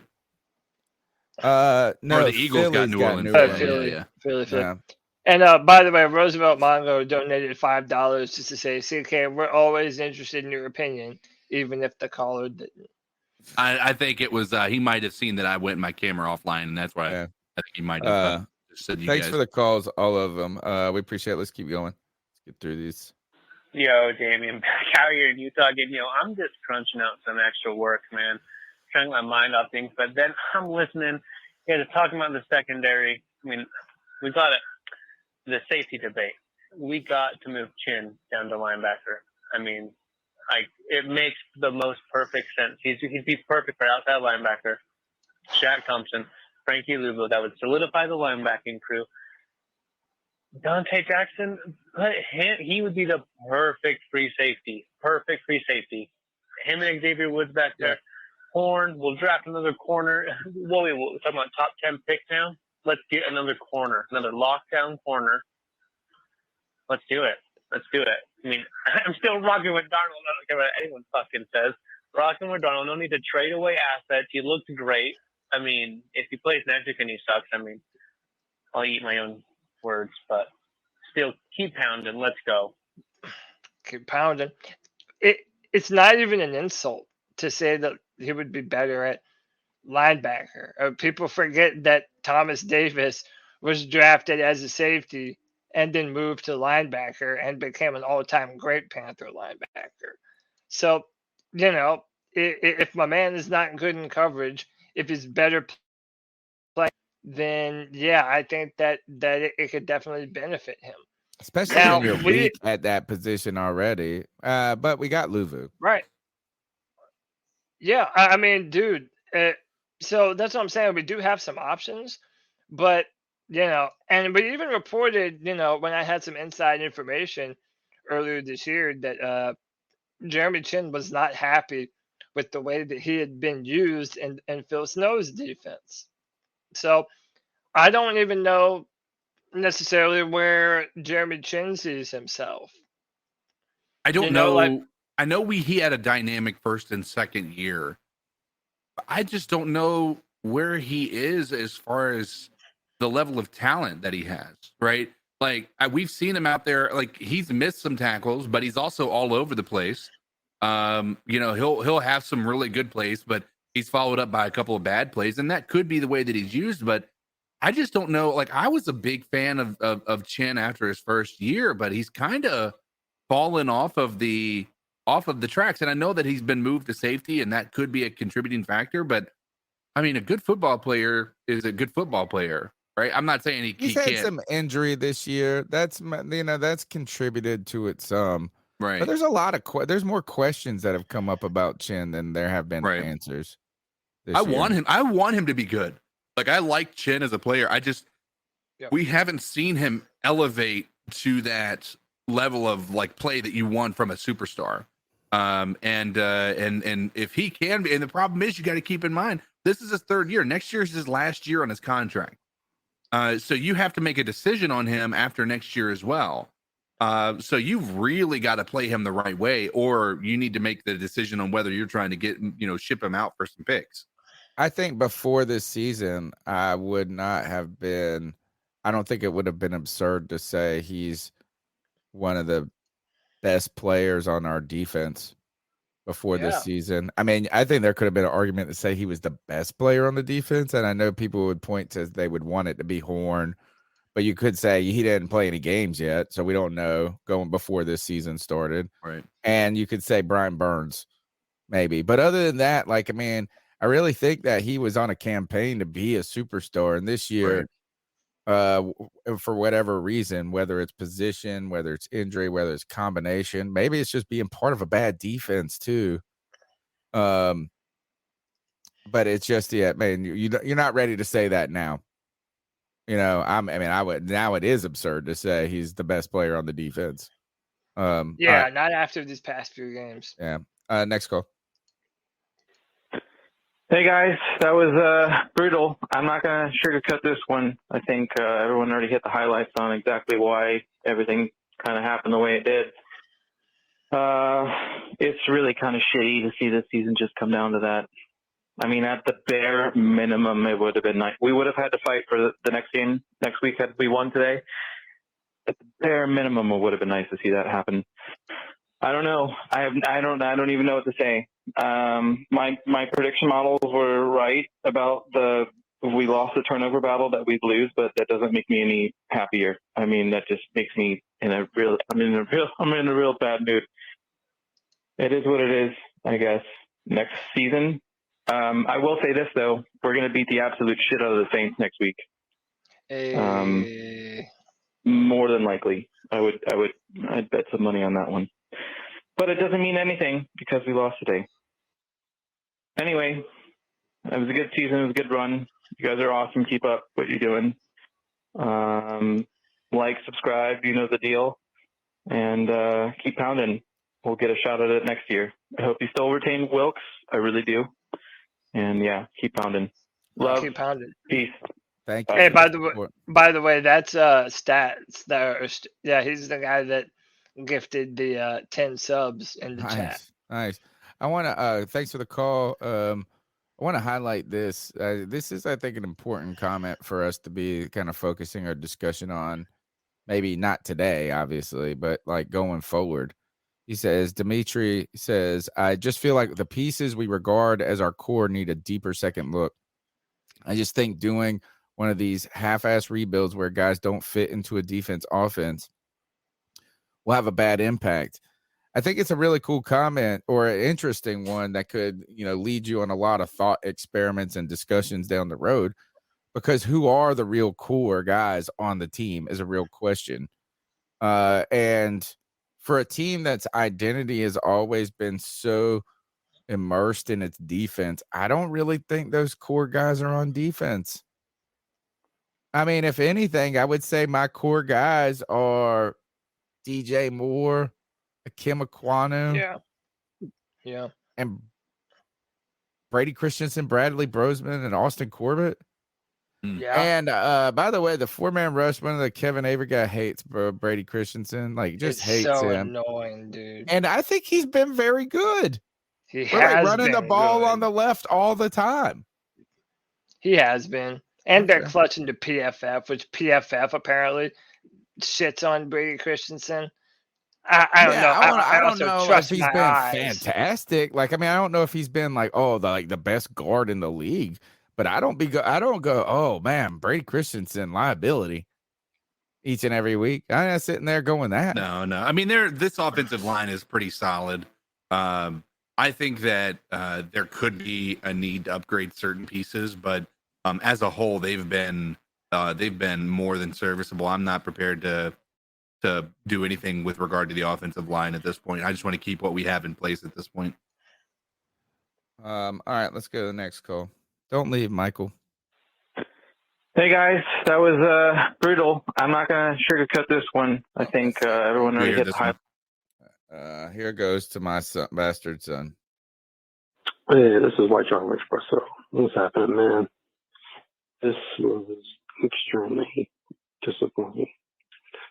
Like, dude, how did we lose this game? How does Mike Evans go off and look like fucking Randy Moss, and he's a possession receiver.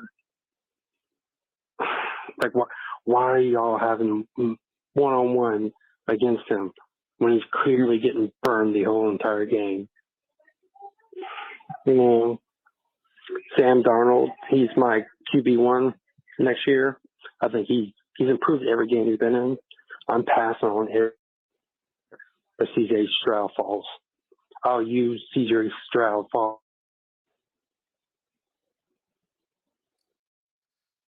Wait, here. He's in the Hey, sorry, I got cut off. You know, I'm in the hospital, so it was hard for get service. But yeah, I'm going with Darnold. Like, seriously, like, he shows so much improvement.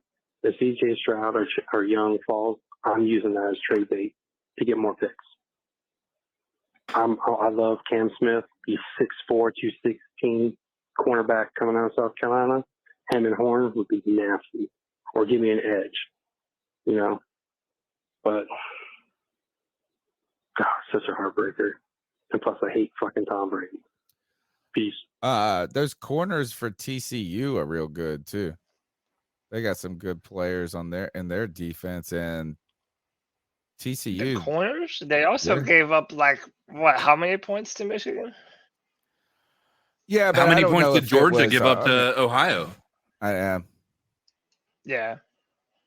Like, I mean, but like Cincinnati, Sauce Gardner played in Cincinnati, and they gave up a bazillion points to teams. You know, like, I mean, TCU also beat Michigan, straight up thumped them. Really, you know, they had a couple of pick sixes in that game. I don't know if it was the core, but they have like two guys that are really like, and I don't know if they're going to be top 8-10 or anything like that, but there might be some talent there. Like nobody's gonna be upset if we pick a corner in the second round. No, not at all. I think that God, it's gonna suck picking a corner in the first round, and not that it's gonna suck. Like, I mean, I wouldn't even be that mad. I mean, but it was just like, gosh, we just did this. Yeah, but if you could solidify those two corners positions, just think about like if you finally get a group that's just like, good, that's just legendary that you're moving for, like, you know that you're going to be good with the corner position moving forward. But the other part is, I don't know if I'd want to draft one at 6, right? I think I would much rather trade back and try to accumulate picks and do it later in the first if we can. If we're going to do that. But like, I do think there's just so many needs. And I think as funny as it is, you guys got to remember, we went all defense in one of those drafts, right? And our right defense now, still isn't good. Our defense is our biggest liability as far as the holes that we're missing. Like, I know we can talk about QB and the tight end and stuff like that, but our biggest holdup is going to be the cornerback, or the defensive position with cornerback, linebacker, defensive line. Like, you would think we'd be set for life, but right now it does not look as such. Derek Brown, YGM, Jeremy Chin, Troy Pride Jr., Kenny Robinson, Bravion Roy, Stanley Oliver Thomas. Derek Brown and Jeremy Chin, 2 players in that draft. Is that it? I mean, I think that you can say that YGM, the jury's still out on him, but I mean, I don't think you're really going to go into next year thinking that he's the guy. I think you're like, he's got a lot of proof still. Think about that. They can pick 8 defensive players, and 1, 2. Is Bravion Roy on the team still? Yeah. 2, 3. 3 of those 8 aren't on the team, which is not really surprising. Was it 8? But only 2 are contributors. So that draft, which was I mean, and I wasn't really even upset with it that year. It was kind of, but you just wish it would have turned out better. Or some of those players would contribute. Last couple of calls. Hey, Panther Nation, it's JJ. Hey, C3. I hope you all had a great holiday season, first of all. What's up, JJ? Between Christmas and, New Year's, hope everyone's going to start off 2023 like bosses, even though, even though the Panthers let us down today, I mean, like, I don't know, it's all right. It's whatever. You know, I just always want to look forward. I mean, like, there was always two sides to this game. Unfortunately, it didn't go our way, but we still got to look forward to something. So I hope you guys keep your chins up and everything. But me, on the other hand, I mean, like, DJ balled out again. He's my favorite player. I wear his jersey every week. Man's a fucking stud. Ohio State fan here. Unfortunately, we lost in dramatic fashion like that. But I want to CJ Stroud. I don't give a fuck. All right, let's go, C3 Panther Nation. Keep pounding. CJ Stroud did a lot to make himself relevant again. Yeah, he did. All right, let's go. I just want to say, Sam Darnold's performance, it had me in awe. It was so horrible. I don't understand why did they give him the starting position? All right. I think that interesting take. Yeah, interesting. I think this is that if Sam Darnold is re-signed as the Carolina Panthers quarterback next year and has a good season, could he be comeback player of the year? I mean, or is he been too good at the end of this season to preclude him from comeback player of the year? You know, predicted a long time about him potentially being a comeback player of the year. Yeah. I don't know. I think I'm just impressed that out of all the people that have saved their careers, right? Out of everybody, out of the whole list of people, from Wilkes to, I guess who would go? Like, I mean, you could go Mayfield, like all the people that could have saved their careers. I feel like Sam Darnold on the betting odds at the beginning of this season would have had the longer odds than a lot of these guys. Right. You know, 40-1, 60-1, whatever it would be. I just think it's impressive he's overcome. And I was a little worried today when he started I was like, he went from dealing dimes in the first half to Sam Darnold in the second half. And I think I'm being a little hard on him, but I just always think that his biggest obstacle is going to be himself up here. Right. In his head. It was like, and I think he's kind of getting over some of that too. Didn't have a bad day today though. The play clock was driving me crazy. Could have called 3 delay games on us. Next call. This is VC Dog. I'm a little disappointed because we didn't stick to our game plan, which is keep pounding and running the ball today. You know, I don't know why we got into a shootout. You know, Sam Darnold looked good at times, but let's just be honest, he's a game manager, even though he was throwing some darts at times. I just felt like we were throwing the ball around too much. Instead of just running the ball, controlling the clock, especially when we went up 14-0. You know, but I don't know, man. If I could do it for himself, what? But we just ain't stick to our game plan, which is keep pounding. You know, it was frustrating, man. And then I don't know why the fuck did we not double team like Evans? He was the only person who could really, you know, kill us on a deep ball. And you give him single coverage all day with no goddamn JC Horn. You know, at least put Josh Norman out there. Shit. You know, right, that's what I'm saying. Double team the motherfucker something, man. Like, you know, that shit was just frustrating to me, you know. That's basically how we lost the game. Yeah, and not controlling the clock and everything. But I'm just kind of disappointed, you know. But we'll see what's going to happen in the offseason and everything. We still can win next week and see what happens, you know. But today we just ain't stick to our guns, man. We should just pound the fucking ball. You know, we should have run the ball like 30 times today, 30, 40 times like we did in the past. So with that being said, whenever you come in here, make sure you hit the like button. Make sure you subscribe. The boys always putting out great content every Tuesday, every Friday, and Sunday.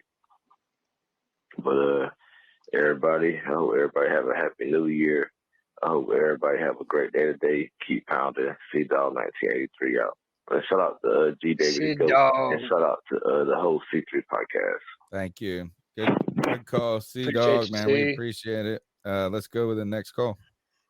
I just wanted to say, the game today is pretty, it was a close call game. We could have did better as a whole as Panthers, but our QB he failed. He let us down a little bit today, but we'll manage. Talk to you soon. Is everybody could have played better today. I'm sure everybody could. There was a couple of plays that Sam Darnold left out there to delay a game. You want him to feel some of the pressure. Well, I don't even know if he had a chance on that strip sack.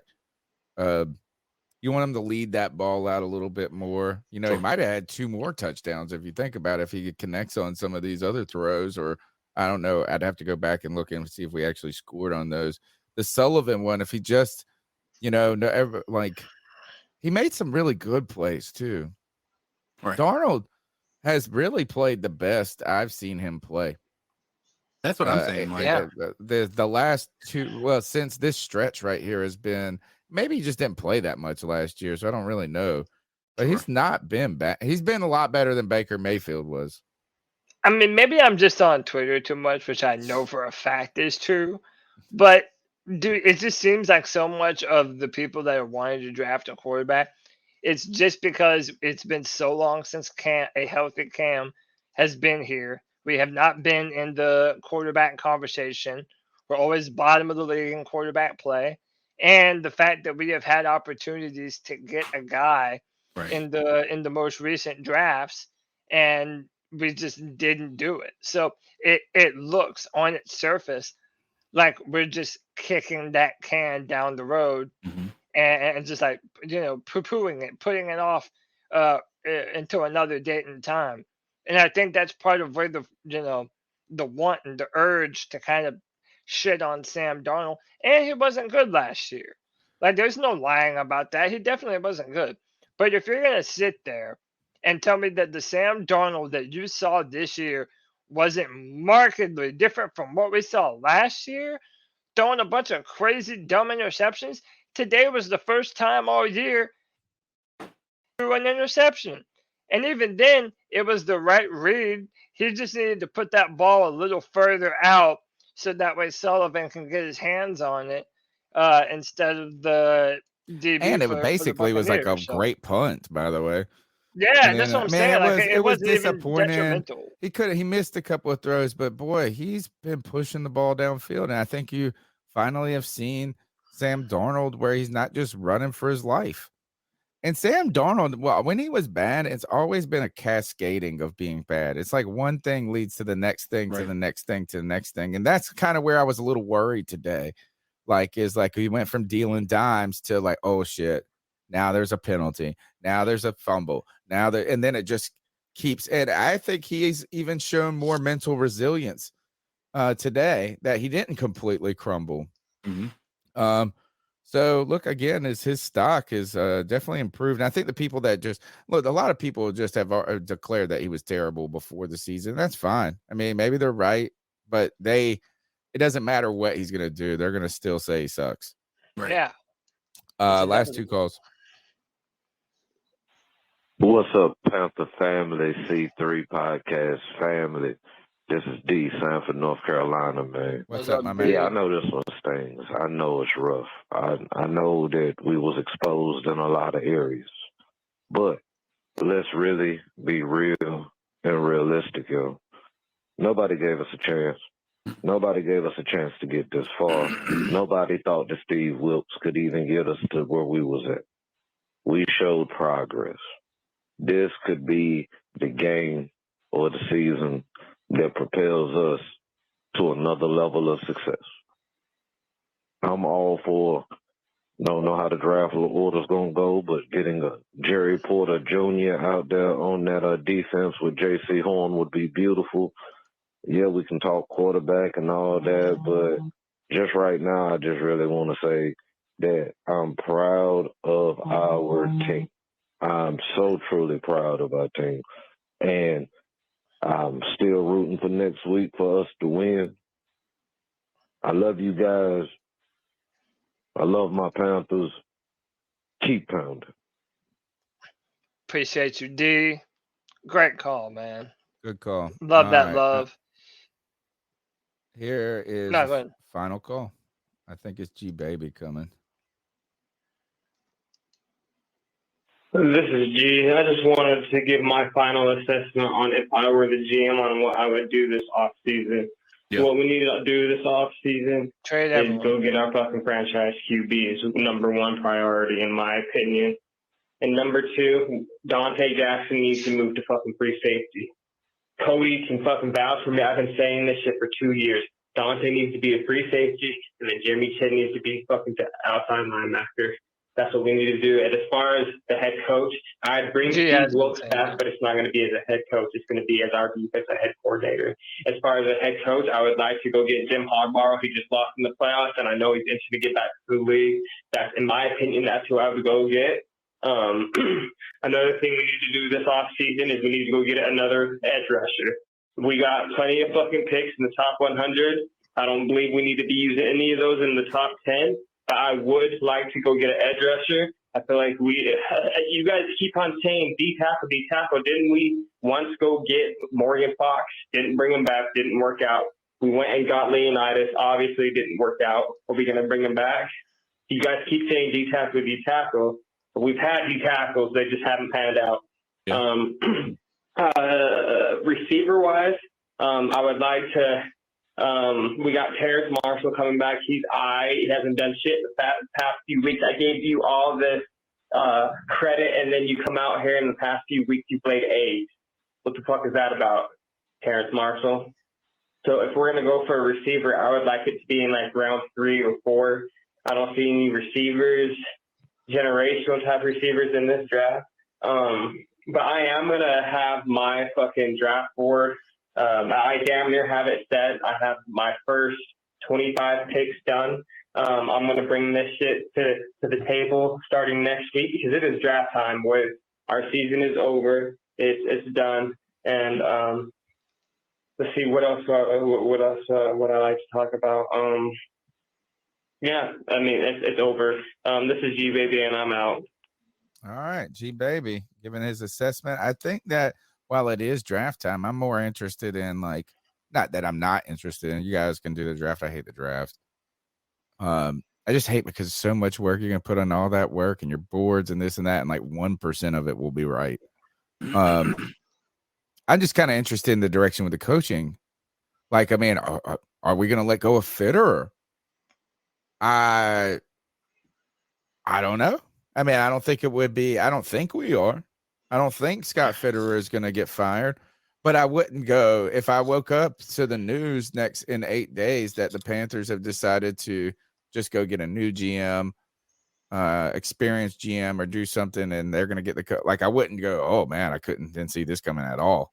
I think if you look at and there was a tweet earlier in the game that said all this happened in the same day. Scott signed DJ Moore to an extension. Signed Matt Ioannidis, Austin Corbett, Bradley Bozeman, all in the same day. And in all honesty, that was a great day of business, is what they said. I don't think Scott has done anything to lose this job. I think the problem is I've said multiple times that he needs to be on the hot seat. But I think there's always going to be this umbrella that we don't know about of how much was Rule and how much was Fit. Yeah. It's always going to be there for these first 2 years of his tenure here in the Panthers. So we don't know what Fit has done and what Rule has done and who we need to blame. Who do we blame for Henderson? Who do we appreciate for the Chenault trade, right? Because Chenault's been a pretty good acquisition. He hasn't been like a game breaker like every single play, but the dude has showed up in big time moments. Who do we blame for getting rid of Dan Arnold in that Henderson trade? Like Dan Arnold right now, I feel like in our offense would have thrived. The Darnold to Arnold connection would have been real. Where is Dan Arnold? I wonder. He went down to the Jags. I don't know what is he's he doing still now. there? Well, they got Evan Ingram. They got so many players. They loaded up a different direction with Doug Peterson this year. I think he is. I'm not entirely sure. But you're right, CK, that's why I think that in some ways, like I think that he's not going to be fired, but I wouldn't also be surprised if whatever his name, Tepper, goes, I just did it wrong. Here's the thing. I do not think you bring in a new GM and a new head coach at the same time. I think that's that's how you do it. You can't go into a season after Scott Fitterer has had all year to actually scout these players, right? You're going to bring in a new GM before the draft and a new head coach to try to communicate their philosophies together. I think you have to get Scott Fitterer involved with the hiring process of a new coach if it is in fact not going to be Steve Wilks. Right. Well, I think if you were going to bring in a GM, you bring in the GM and then you go and do exactly what you're saying. Maybe it's too late to do that, CK. I think David Tepper is going to have to get out of the way in this coaching hire. I agree. I agree. And maybe not even in the coaching hire entirely. Like they can do that together, but then get that it really needs to be Fitterer. Like I could see, get out of the way. I think Tepper has just got to say okay to it, but I think Fitterer needs to be the guy who makes the pick. Do you get I kind of get the feeling that Tepper is easily, I'm not going to say manipulated, but easily swayed based on how he talks to, so he went to talk to Rule, and Rule basically convinced him on the spot that he was the guy, right? And Tepper, without having any real any tangible evidence that he was going to be a successful head coach in the NFL, just literally offered him so much money to get him over there.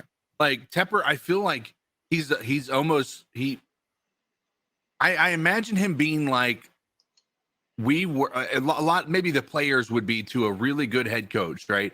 Like players become almost infatuated with these head coaches and the way they speak to the players and things like that. I think that David Tepper could also get caught up in that, and the way that Tepper was talking. Tepper had way more of he was able to speak very well, but his actions on the field were horrendous. And I think that speaking very well could get Tepper in trouble. So that I agree. I think he needs to be removed from the process, or at least he needs to have a minimal say in who it is. Or he needs, here's the thing. He's always going to have a big say in who it is. He needs to really lay on what Fitterer believes. He's got to lay on what maybe even Dan Morgan believes is a good head coach. He needs to really take. He needs to let them make the choice and him okay it. Right. He needs to take what they say. He needs for his seriously. ego to okay it. But here's I think David Tepper is kind of an example of what Elon Musk is right now. Right. And that is, just because you're really successful at a couple of things doesn't mean you're always going to be successful at anything, at everything. And what I'm saying by that is I almost feel like David Tepper goes, well, you know what? I'm the smartest dude. I know how to make $1 billion. I know how to pick a coach. Bro. And maybe just because he made $1 billion doesn't mean he can pick a coach. And just like Elon Musk can be a genius and brilliant in some things, means that maybe he's not making good decisions with Twitter. Can I tell you how genius this statement is from White Chocolate Espresso? What's that? He says Tepper is Edward Norton's character in Glass Onion movie. If you haven't seen the Glass Onion movie, I'm not going to spoil it, but this is an incredible comparison between the two of these guys. Well, some people said that, I haven't seen it, but weren't they making that play kind of on like a Elon Musk parody character, like a tech giant billionaire? And that's what I'm kind of saying, is that Tepper falls into that category of like almost buying into their own ego. Yeah, I'm not sure that would be in my opinion, I don't think that is a very great comparison, because Edward Norton's character is clearly dumb as rocks in that game, in that movie. Elon Musk is not dumb. He's not far dumb from it. But you can, when you have so many wins, you can almost become eccentric, though. Sure. Maybe he's become eccentric to a degree. Well, He's also the first dude to ever lose $200 billion. What do you mean lose $200 billion?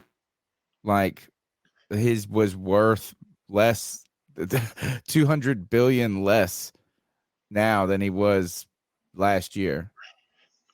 How is that because of the purchase of Twitter?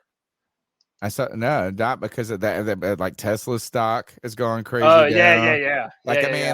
like his net worth. But has he's gone still like down, the like richest fucking guy in the world. Yeah, still. I know. But it's also like this. Well, all I'm saying is like there's like I think U.S. Steel when they formed that was the first billion-dollar company, and this was like in 1903.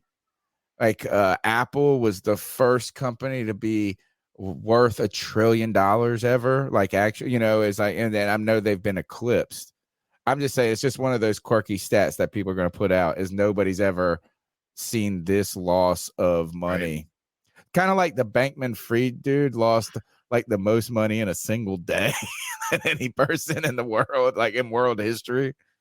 Like he lost like $140 billion in a day. Yeah, but that guy deserved it. I know. It's just like one of those cool stats you throw out. I mean, they're kind of just trivial. They're not or arbitrary in a way. Because he's still the richest dude or second richest guy in the world, which is crazy. But I mean, that's a hell of a mistake. Yeah. Oh, no doubt. How would you lose 20 billion in a day or some shit like that? That's pretty. All right, I'm gonna check out this Glass Onion movie. What's the one? Don't we have to watch one before it though? Isn't this like Knives Out? Yeah, Knives Out. That was a really good one. That was on Amazon. So why is it on Netflix now? I don't know. Hey, should you watch Knives Out first? For someone who's about to go watch these movies, like arguably it's the same characters, yeah. So I'm assuming. I don't think that you have to watch that movie in order to know what's happening in Glass Onion. This is why we need Greg. Yeah, White Chocolate says no. Okay. But hey, before we go on to we're done now. The calls are done. We're just gonna wrap up soon. Yeah. Before we so I wanted to ask you guys, now that the Panthers are officially no more for the 2022 season, is there a team that you're now kind of pulling for to go all the way? Now that the lay of the land kind of is what it is. Obviously, we don't care about any of these teams as much as the Panthers. But I mean, is there a team that you wanna see do it? I'd be all right with the Bills. I think that I have two teams. I have the Bills and the Vikings. Oh well, not after the Vikings got shellacked today. Hey, listen. Here's the thing. Kirk Cousins shit the bed today. He didn't have a great game, but honestly, it was a all around. Like they had like a kick return for a touchdown. It was like the Green Bay Packers just like at the end of they were up 24-3, and the Green Bay offense had 33 yards of rushing and -15 of passing. Their offense wasn't the reason they started out the game the way they did. But it was not a great outing. But I think that the part of it that is with the Vikings is I think they're just way too good, and I think something like that is going to bring them down to earth. And I'm hoping that would propel them into the next level. They did at the beginning of the year they did the same thing to the Packers. Yeah, I think I'm rooting for the two teams that are playing tomorrow night. Bills and the Bengals. Yeah. I mean, like, I'd be happy to see either one of them win. I think that would be cool. I'd also... Did you know the Giants got secured a playoff berth? That's crazy. Yeah. So they've already locked up a wild card? Yeah, the Cowboys and the Giants have locked up a wild card. Right now, Green Bay is fighting. Get a wild card? Green Bay is fighting for the final wild card. If I they wouldn't win, even they get be it. that upset if somehow they pulled it out and just made everybody just fucking ridiculous. I hate, listen, Aaron Rodgers is, when he's talking on a podcast like Pat McAfee, he has all the right things to say, and he makes you think, oh, man, this guy is a good guy and all that. But then you see him on the field overthrowing people, and he's just doing the same thing Tom Brady is. It's like, why did, just talking to his receivers like they're just garbage and trash. Wouldn't it be a Left 4 Dead story, though? A Phoenix Rises if somehow they make a run? They were dead. They were like 1-7. No, dude, I don't care about the... They're 8-8 now. I mean, they were terrible.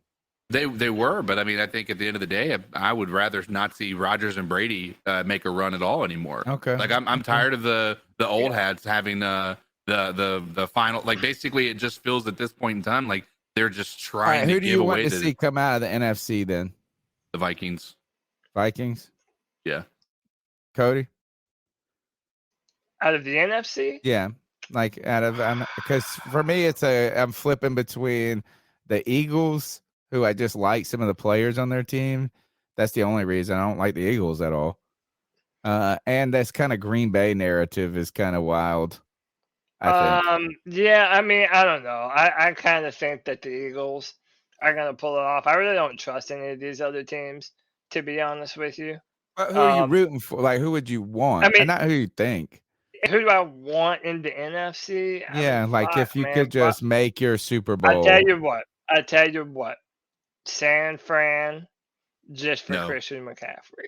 You can't do San Fran. And you asked me, I'm just saying, like If that's you're a like Panthers that's who I fan, would want. you cannot be rooting for San Fran right now, because if you're rooting for San Why? Fran, Christian McCaffrey's then- there. no, that means that if they go all the way, that draft capital it is worse. hurts our draft picks. You do Yeah. not want them to win. You want Oh, those yeah, draft yeah, picks to good be point, good higher. point. No, you're right. You're right. I think I'm gonna say this. My ideal Super Bowl just to watch is gonna be Bills Eagles. That's the Super Bowl I hope happens. Or Bengals Eagles. That would be my second pick. Okay. This is I know it's kind of unfair, but there are kind of three teams that I wouldn't be mad. I know. We know if the they did Chargers. well. Come on. Okay, well, but okay, because and I really do think about this a lot. Think about what the Buffalo Bills went through in the early '90s, going to 4 Super Bowls in a row and losing all 4 of them, and the fact that they've been so shit ever since, and now they have this god tier quarterback in Josh Allen. Like that's a really cool one. And the other one that should be even more obvious than the Chargers is the Jaguars, baby. I Let's go, know. Trevor Lawrence, son. Dude, I mean, the fact that it's his second year and he's probably going to go into the playoffs, and the last, 8 weeks of the NFL season, he's statistically been the best quarterback in the NFL. But he didn't get no fucking yards today. Hey, whatever. They won, though, so it's like. I know they won, So- but man, so, he didn't dude, win I'm- my prize pick though. I'm pulling for my guy Trevor, man. Trevor and Travis Etienne on that team, you know. Yeah, So Ben, that's the pick I should have gone with in prize picks. All right, take us into the next. You pick it. Tell a shame or dab on them. I don't care. ooh, pick it. Let me pick. Don't forget, guys, How we're about live this? 9 p.m. Tuesday nights. I know we're salty, and normally whenever we lose, I go positive first, negative second. But we're gonna switch it up first.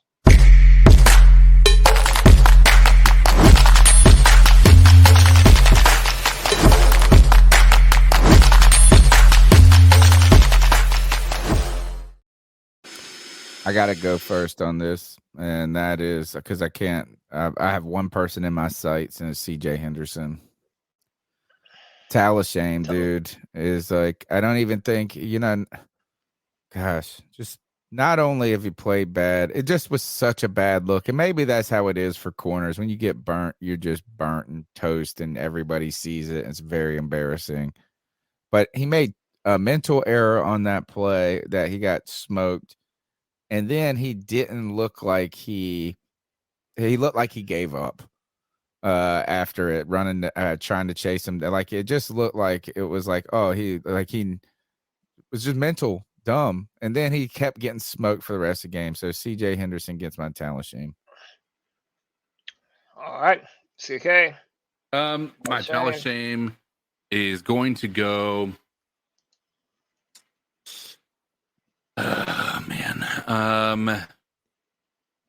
It's so easy to just go to the other corner and say Keith Taylor, but I've got to say Talus shame has to go to God. This is Brian Burns. I was Ooh. gonna say Brian Yeah. Burns, but I'm just gonna say Carolina I gotta Panthers? say Brian Burns. Brian Burns has got to get the towel shame because, and I love Burns, and I still maintain my position that he deserves a contract and he should be here. However, again, as I mentioned earlier in the show, for those who maybe got here late, Burns was going up against some of the worst tackles in the league. Fourth string or third string tackle, that is. And he barely got pressures.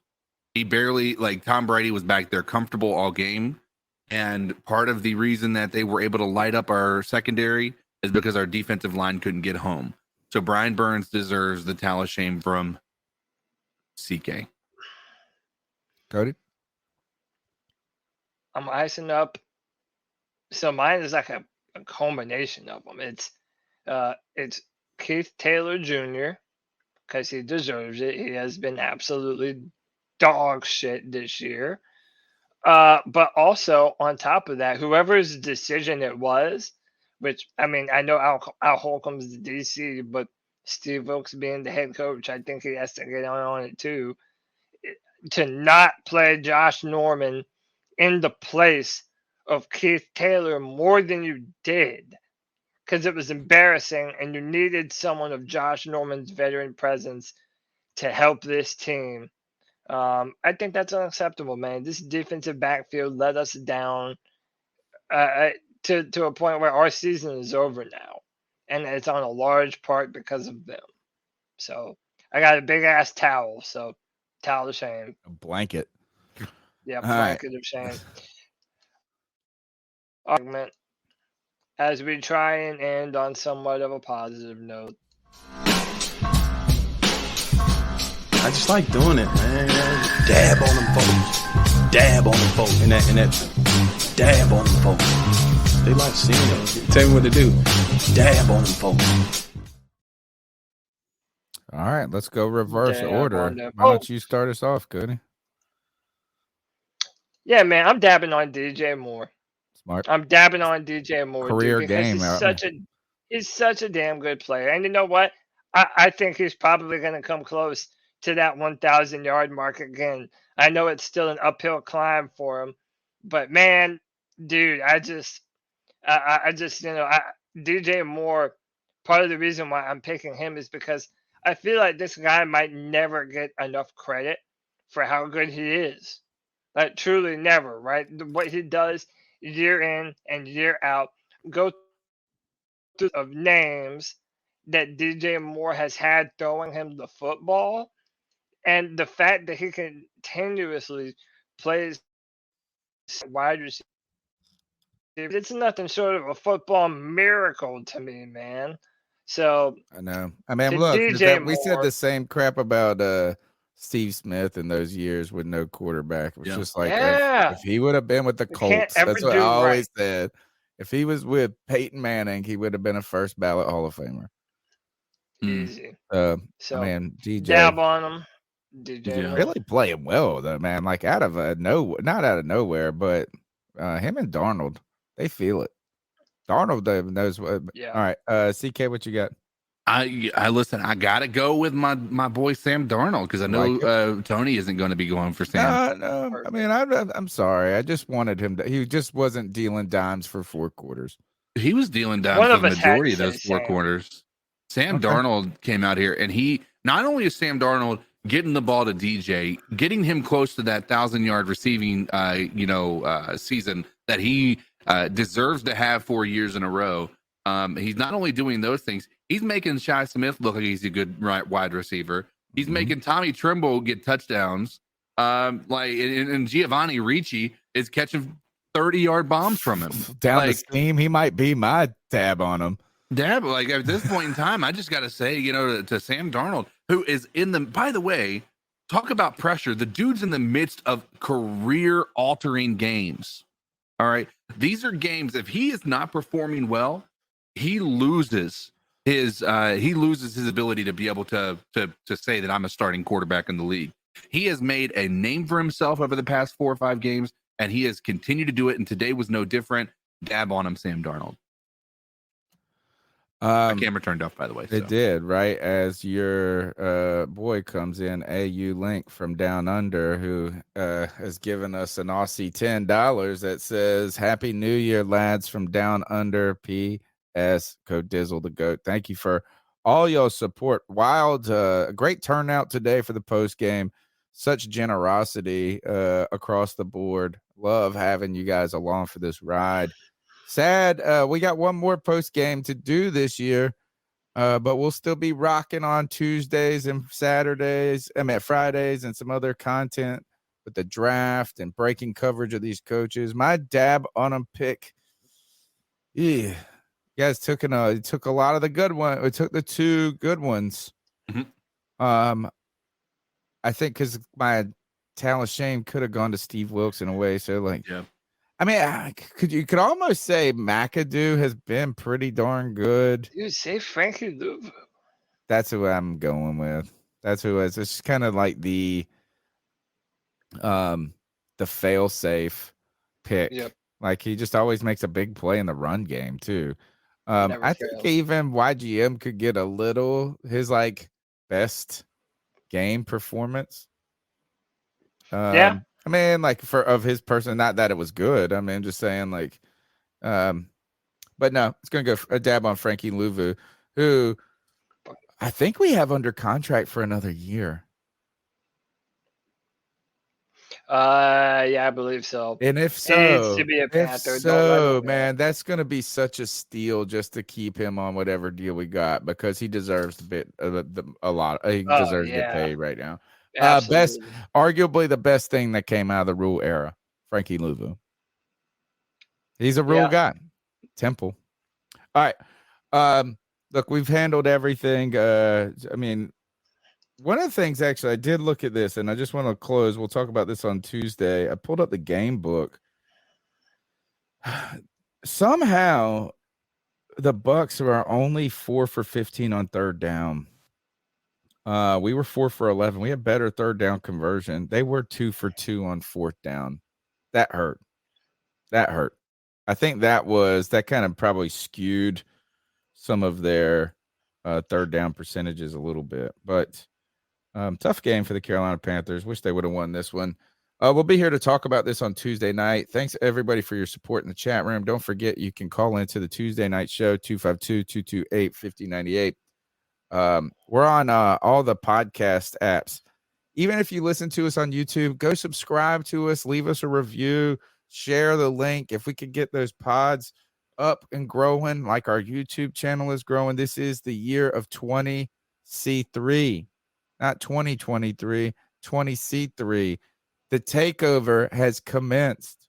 The C3 takeover started in force this year, but we're unleashing a barrage.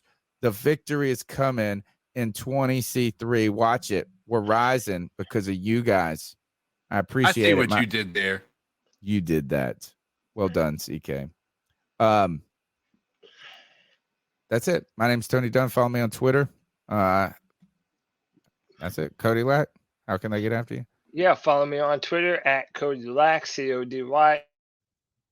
No, I'm still the Panthers analyst at draftek.com. That's DRAFTEK.com. Check us out. Pretty soon we're going to be doing one every single week. Right now we're bi-weekly, but hey, keep it glued here to the C3 channel. We're going to be hitting that draft content, hopefully in a big way this season. And then also every Friday at 7 p.m., it's your opportunity to be a part of the C3 Panthers podcast. Come on the show, give your opinions, let your voice be heard. That's every Friday at 7 p.m. on the Friday free-for-all right here on the C3 Panthers podcast. It's a tough one. It's a tough one, but keep pounding, guys. Yeah, you can find me on Twitter at CoDizzleAllen. And obviously here Tuesday nights. I pop in occasionally on the Friday nights as well. And sorry we haven't gotten you guys. Unfortunately, the Madden Sim on Saturday nights have been falling on Christmas Eve and New Year's Eve the past few days or a few weeks, so we haven't had those drop for you on Saturday night. But we should be back and doing the last one against New Orleans this Saturday. And you guys come and enjoy the last one of the season that the Panthers Madden Simulation is going to be predicting. And we'll go from there. But appreciate everybody, and everybody have a happy 20C3. Yeah, let's use that hashtag. I'm gonna use that all year. All right, Cody Lack, take us out of here. Without further ado, C3 Nation, until next time, keep pounding.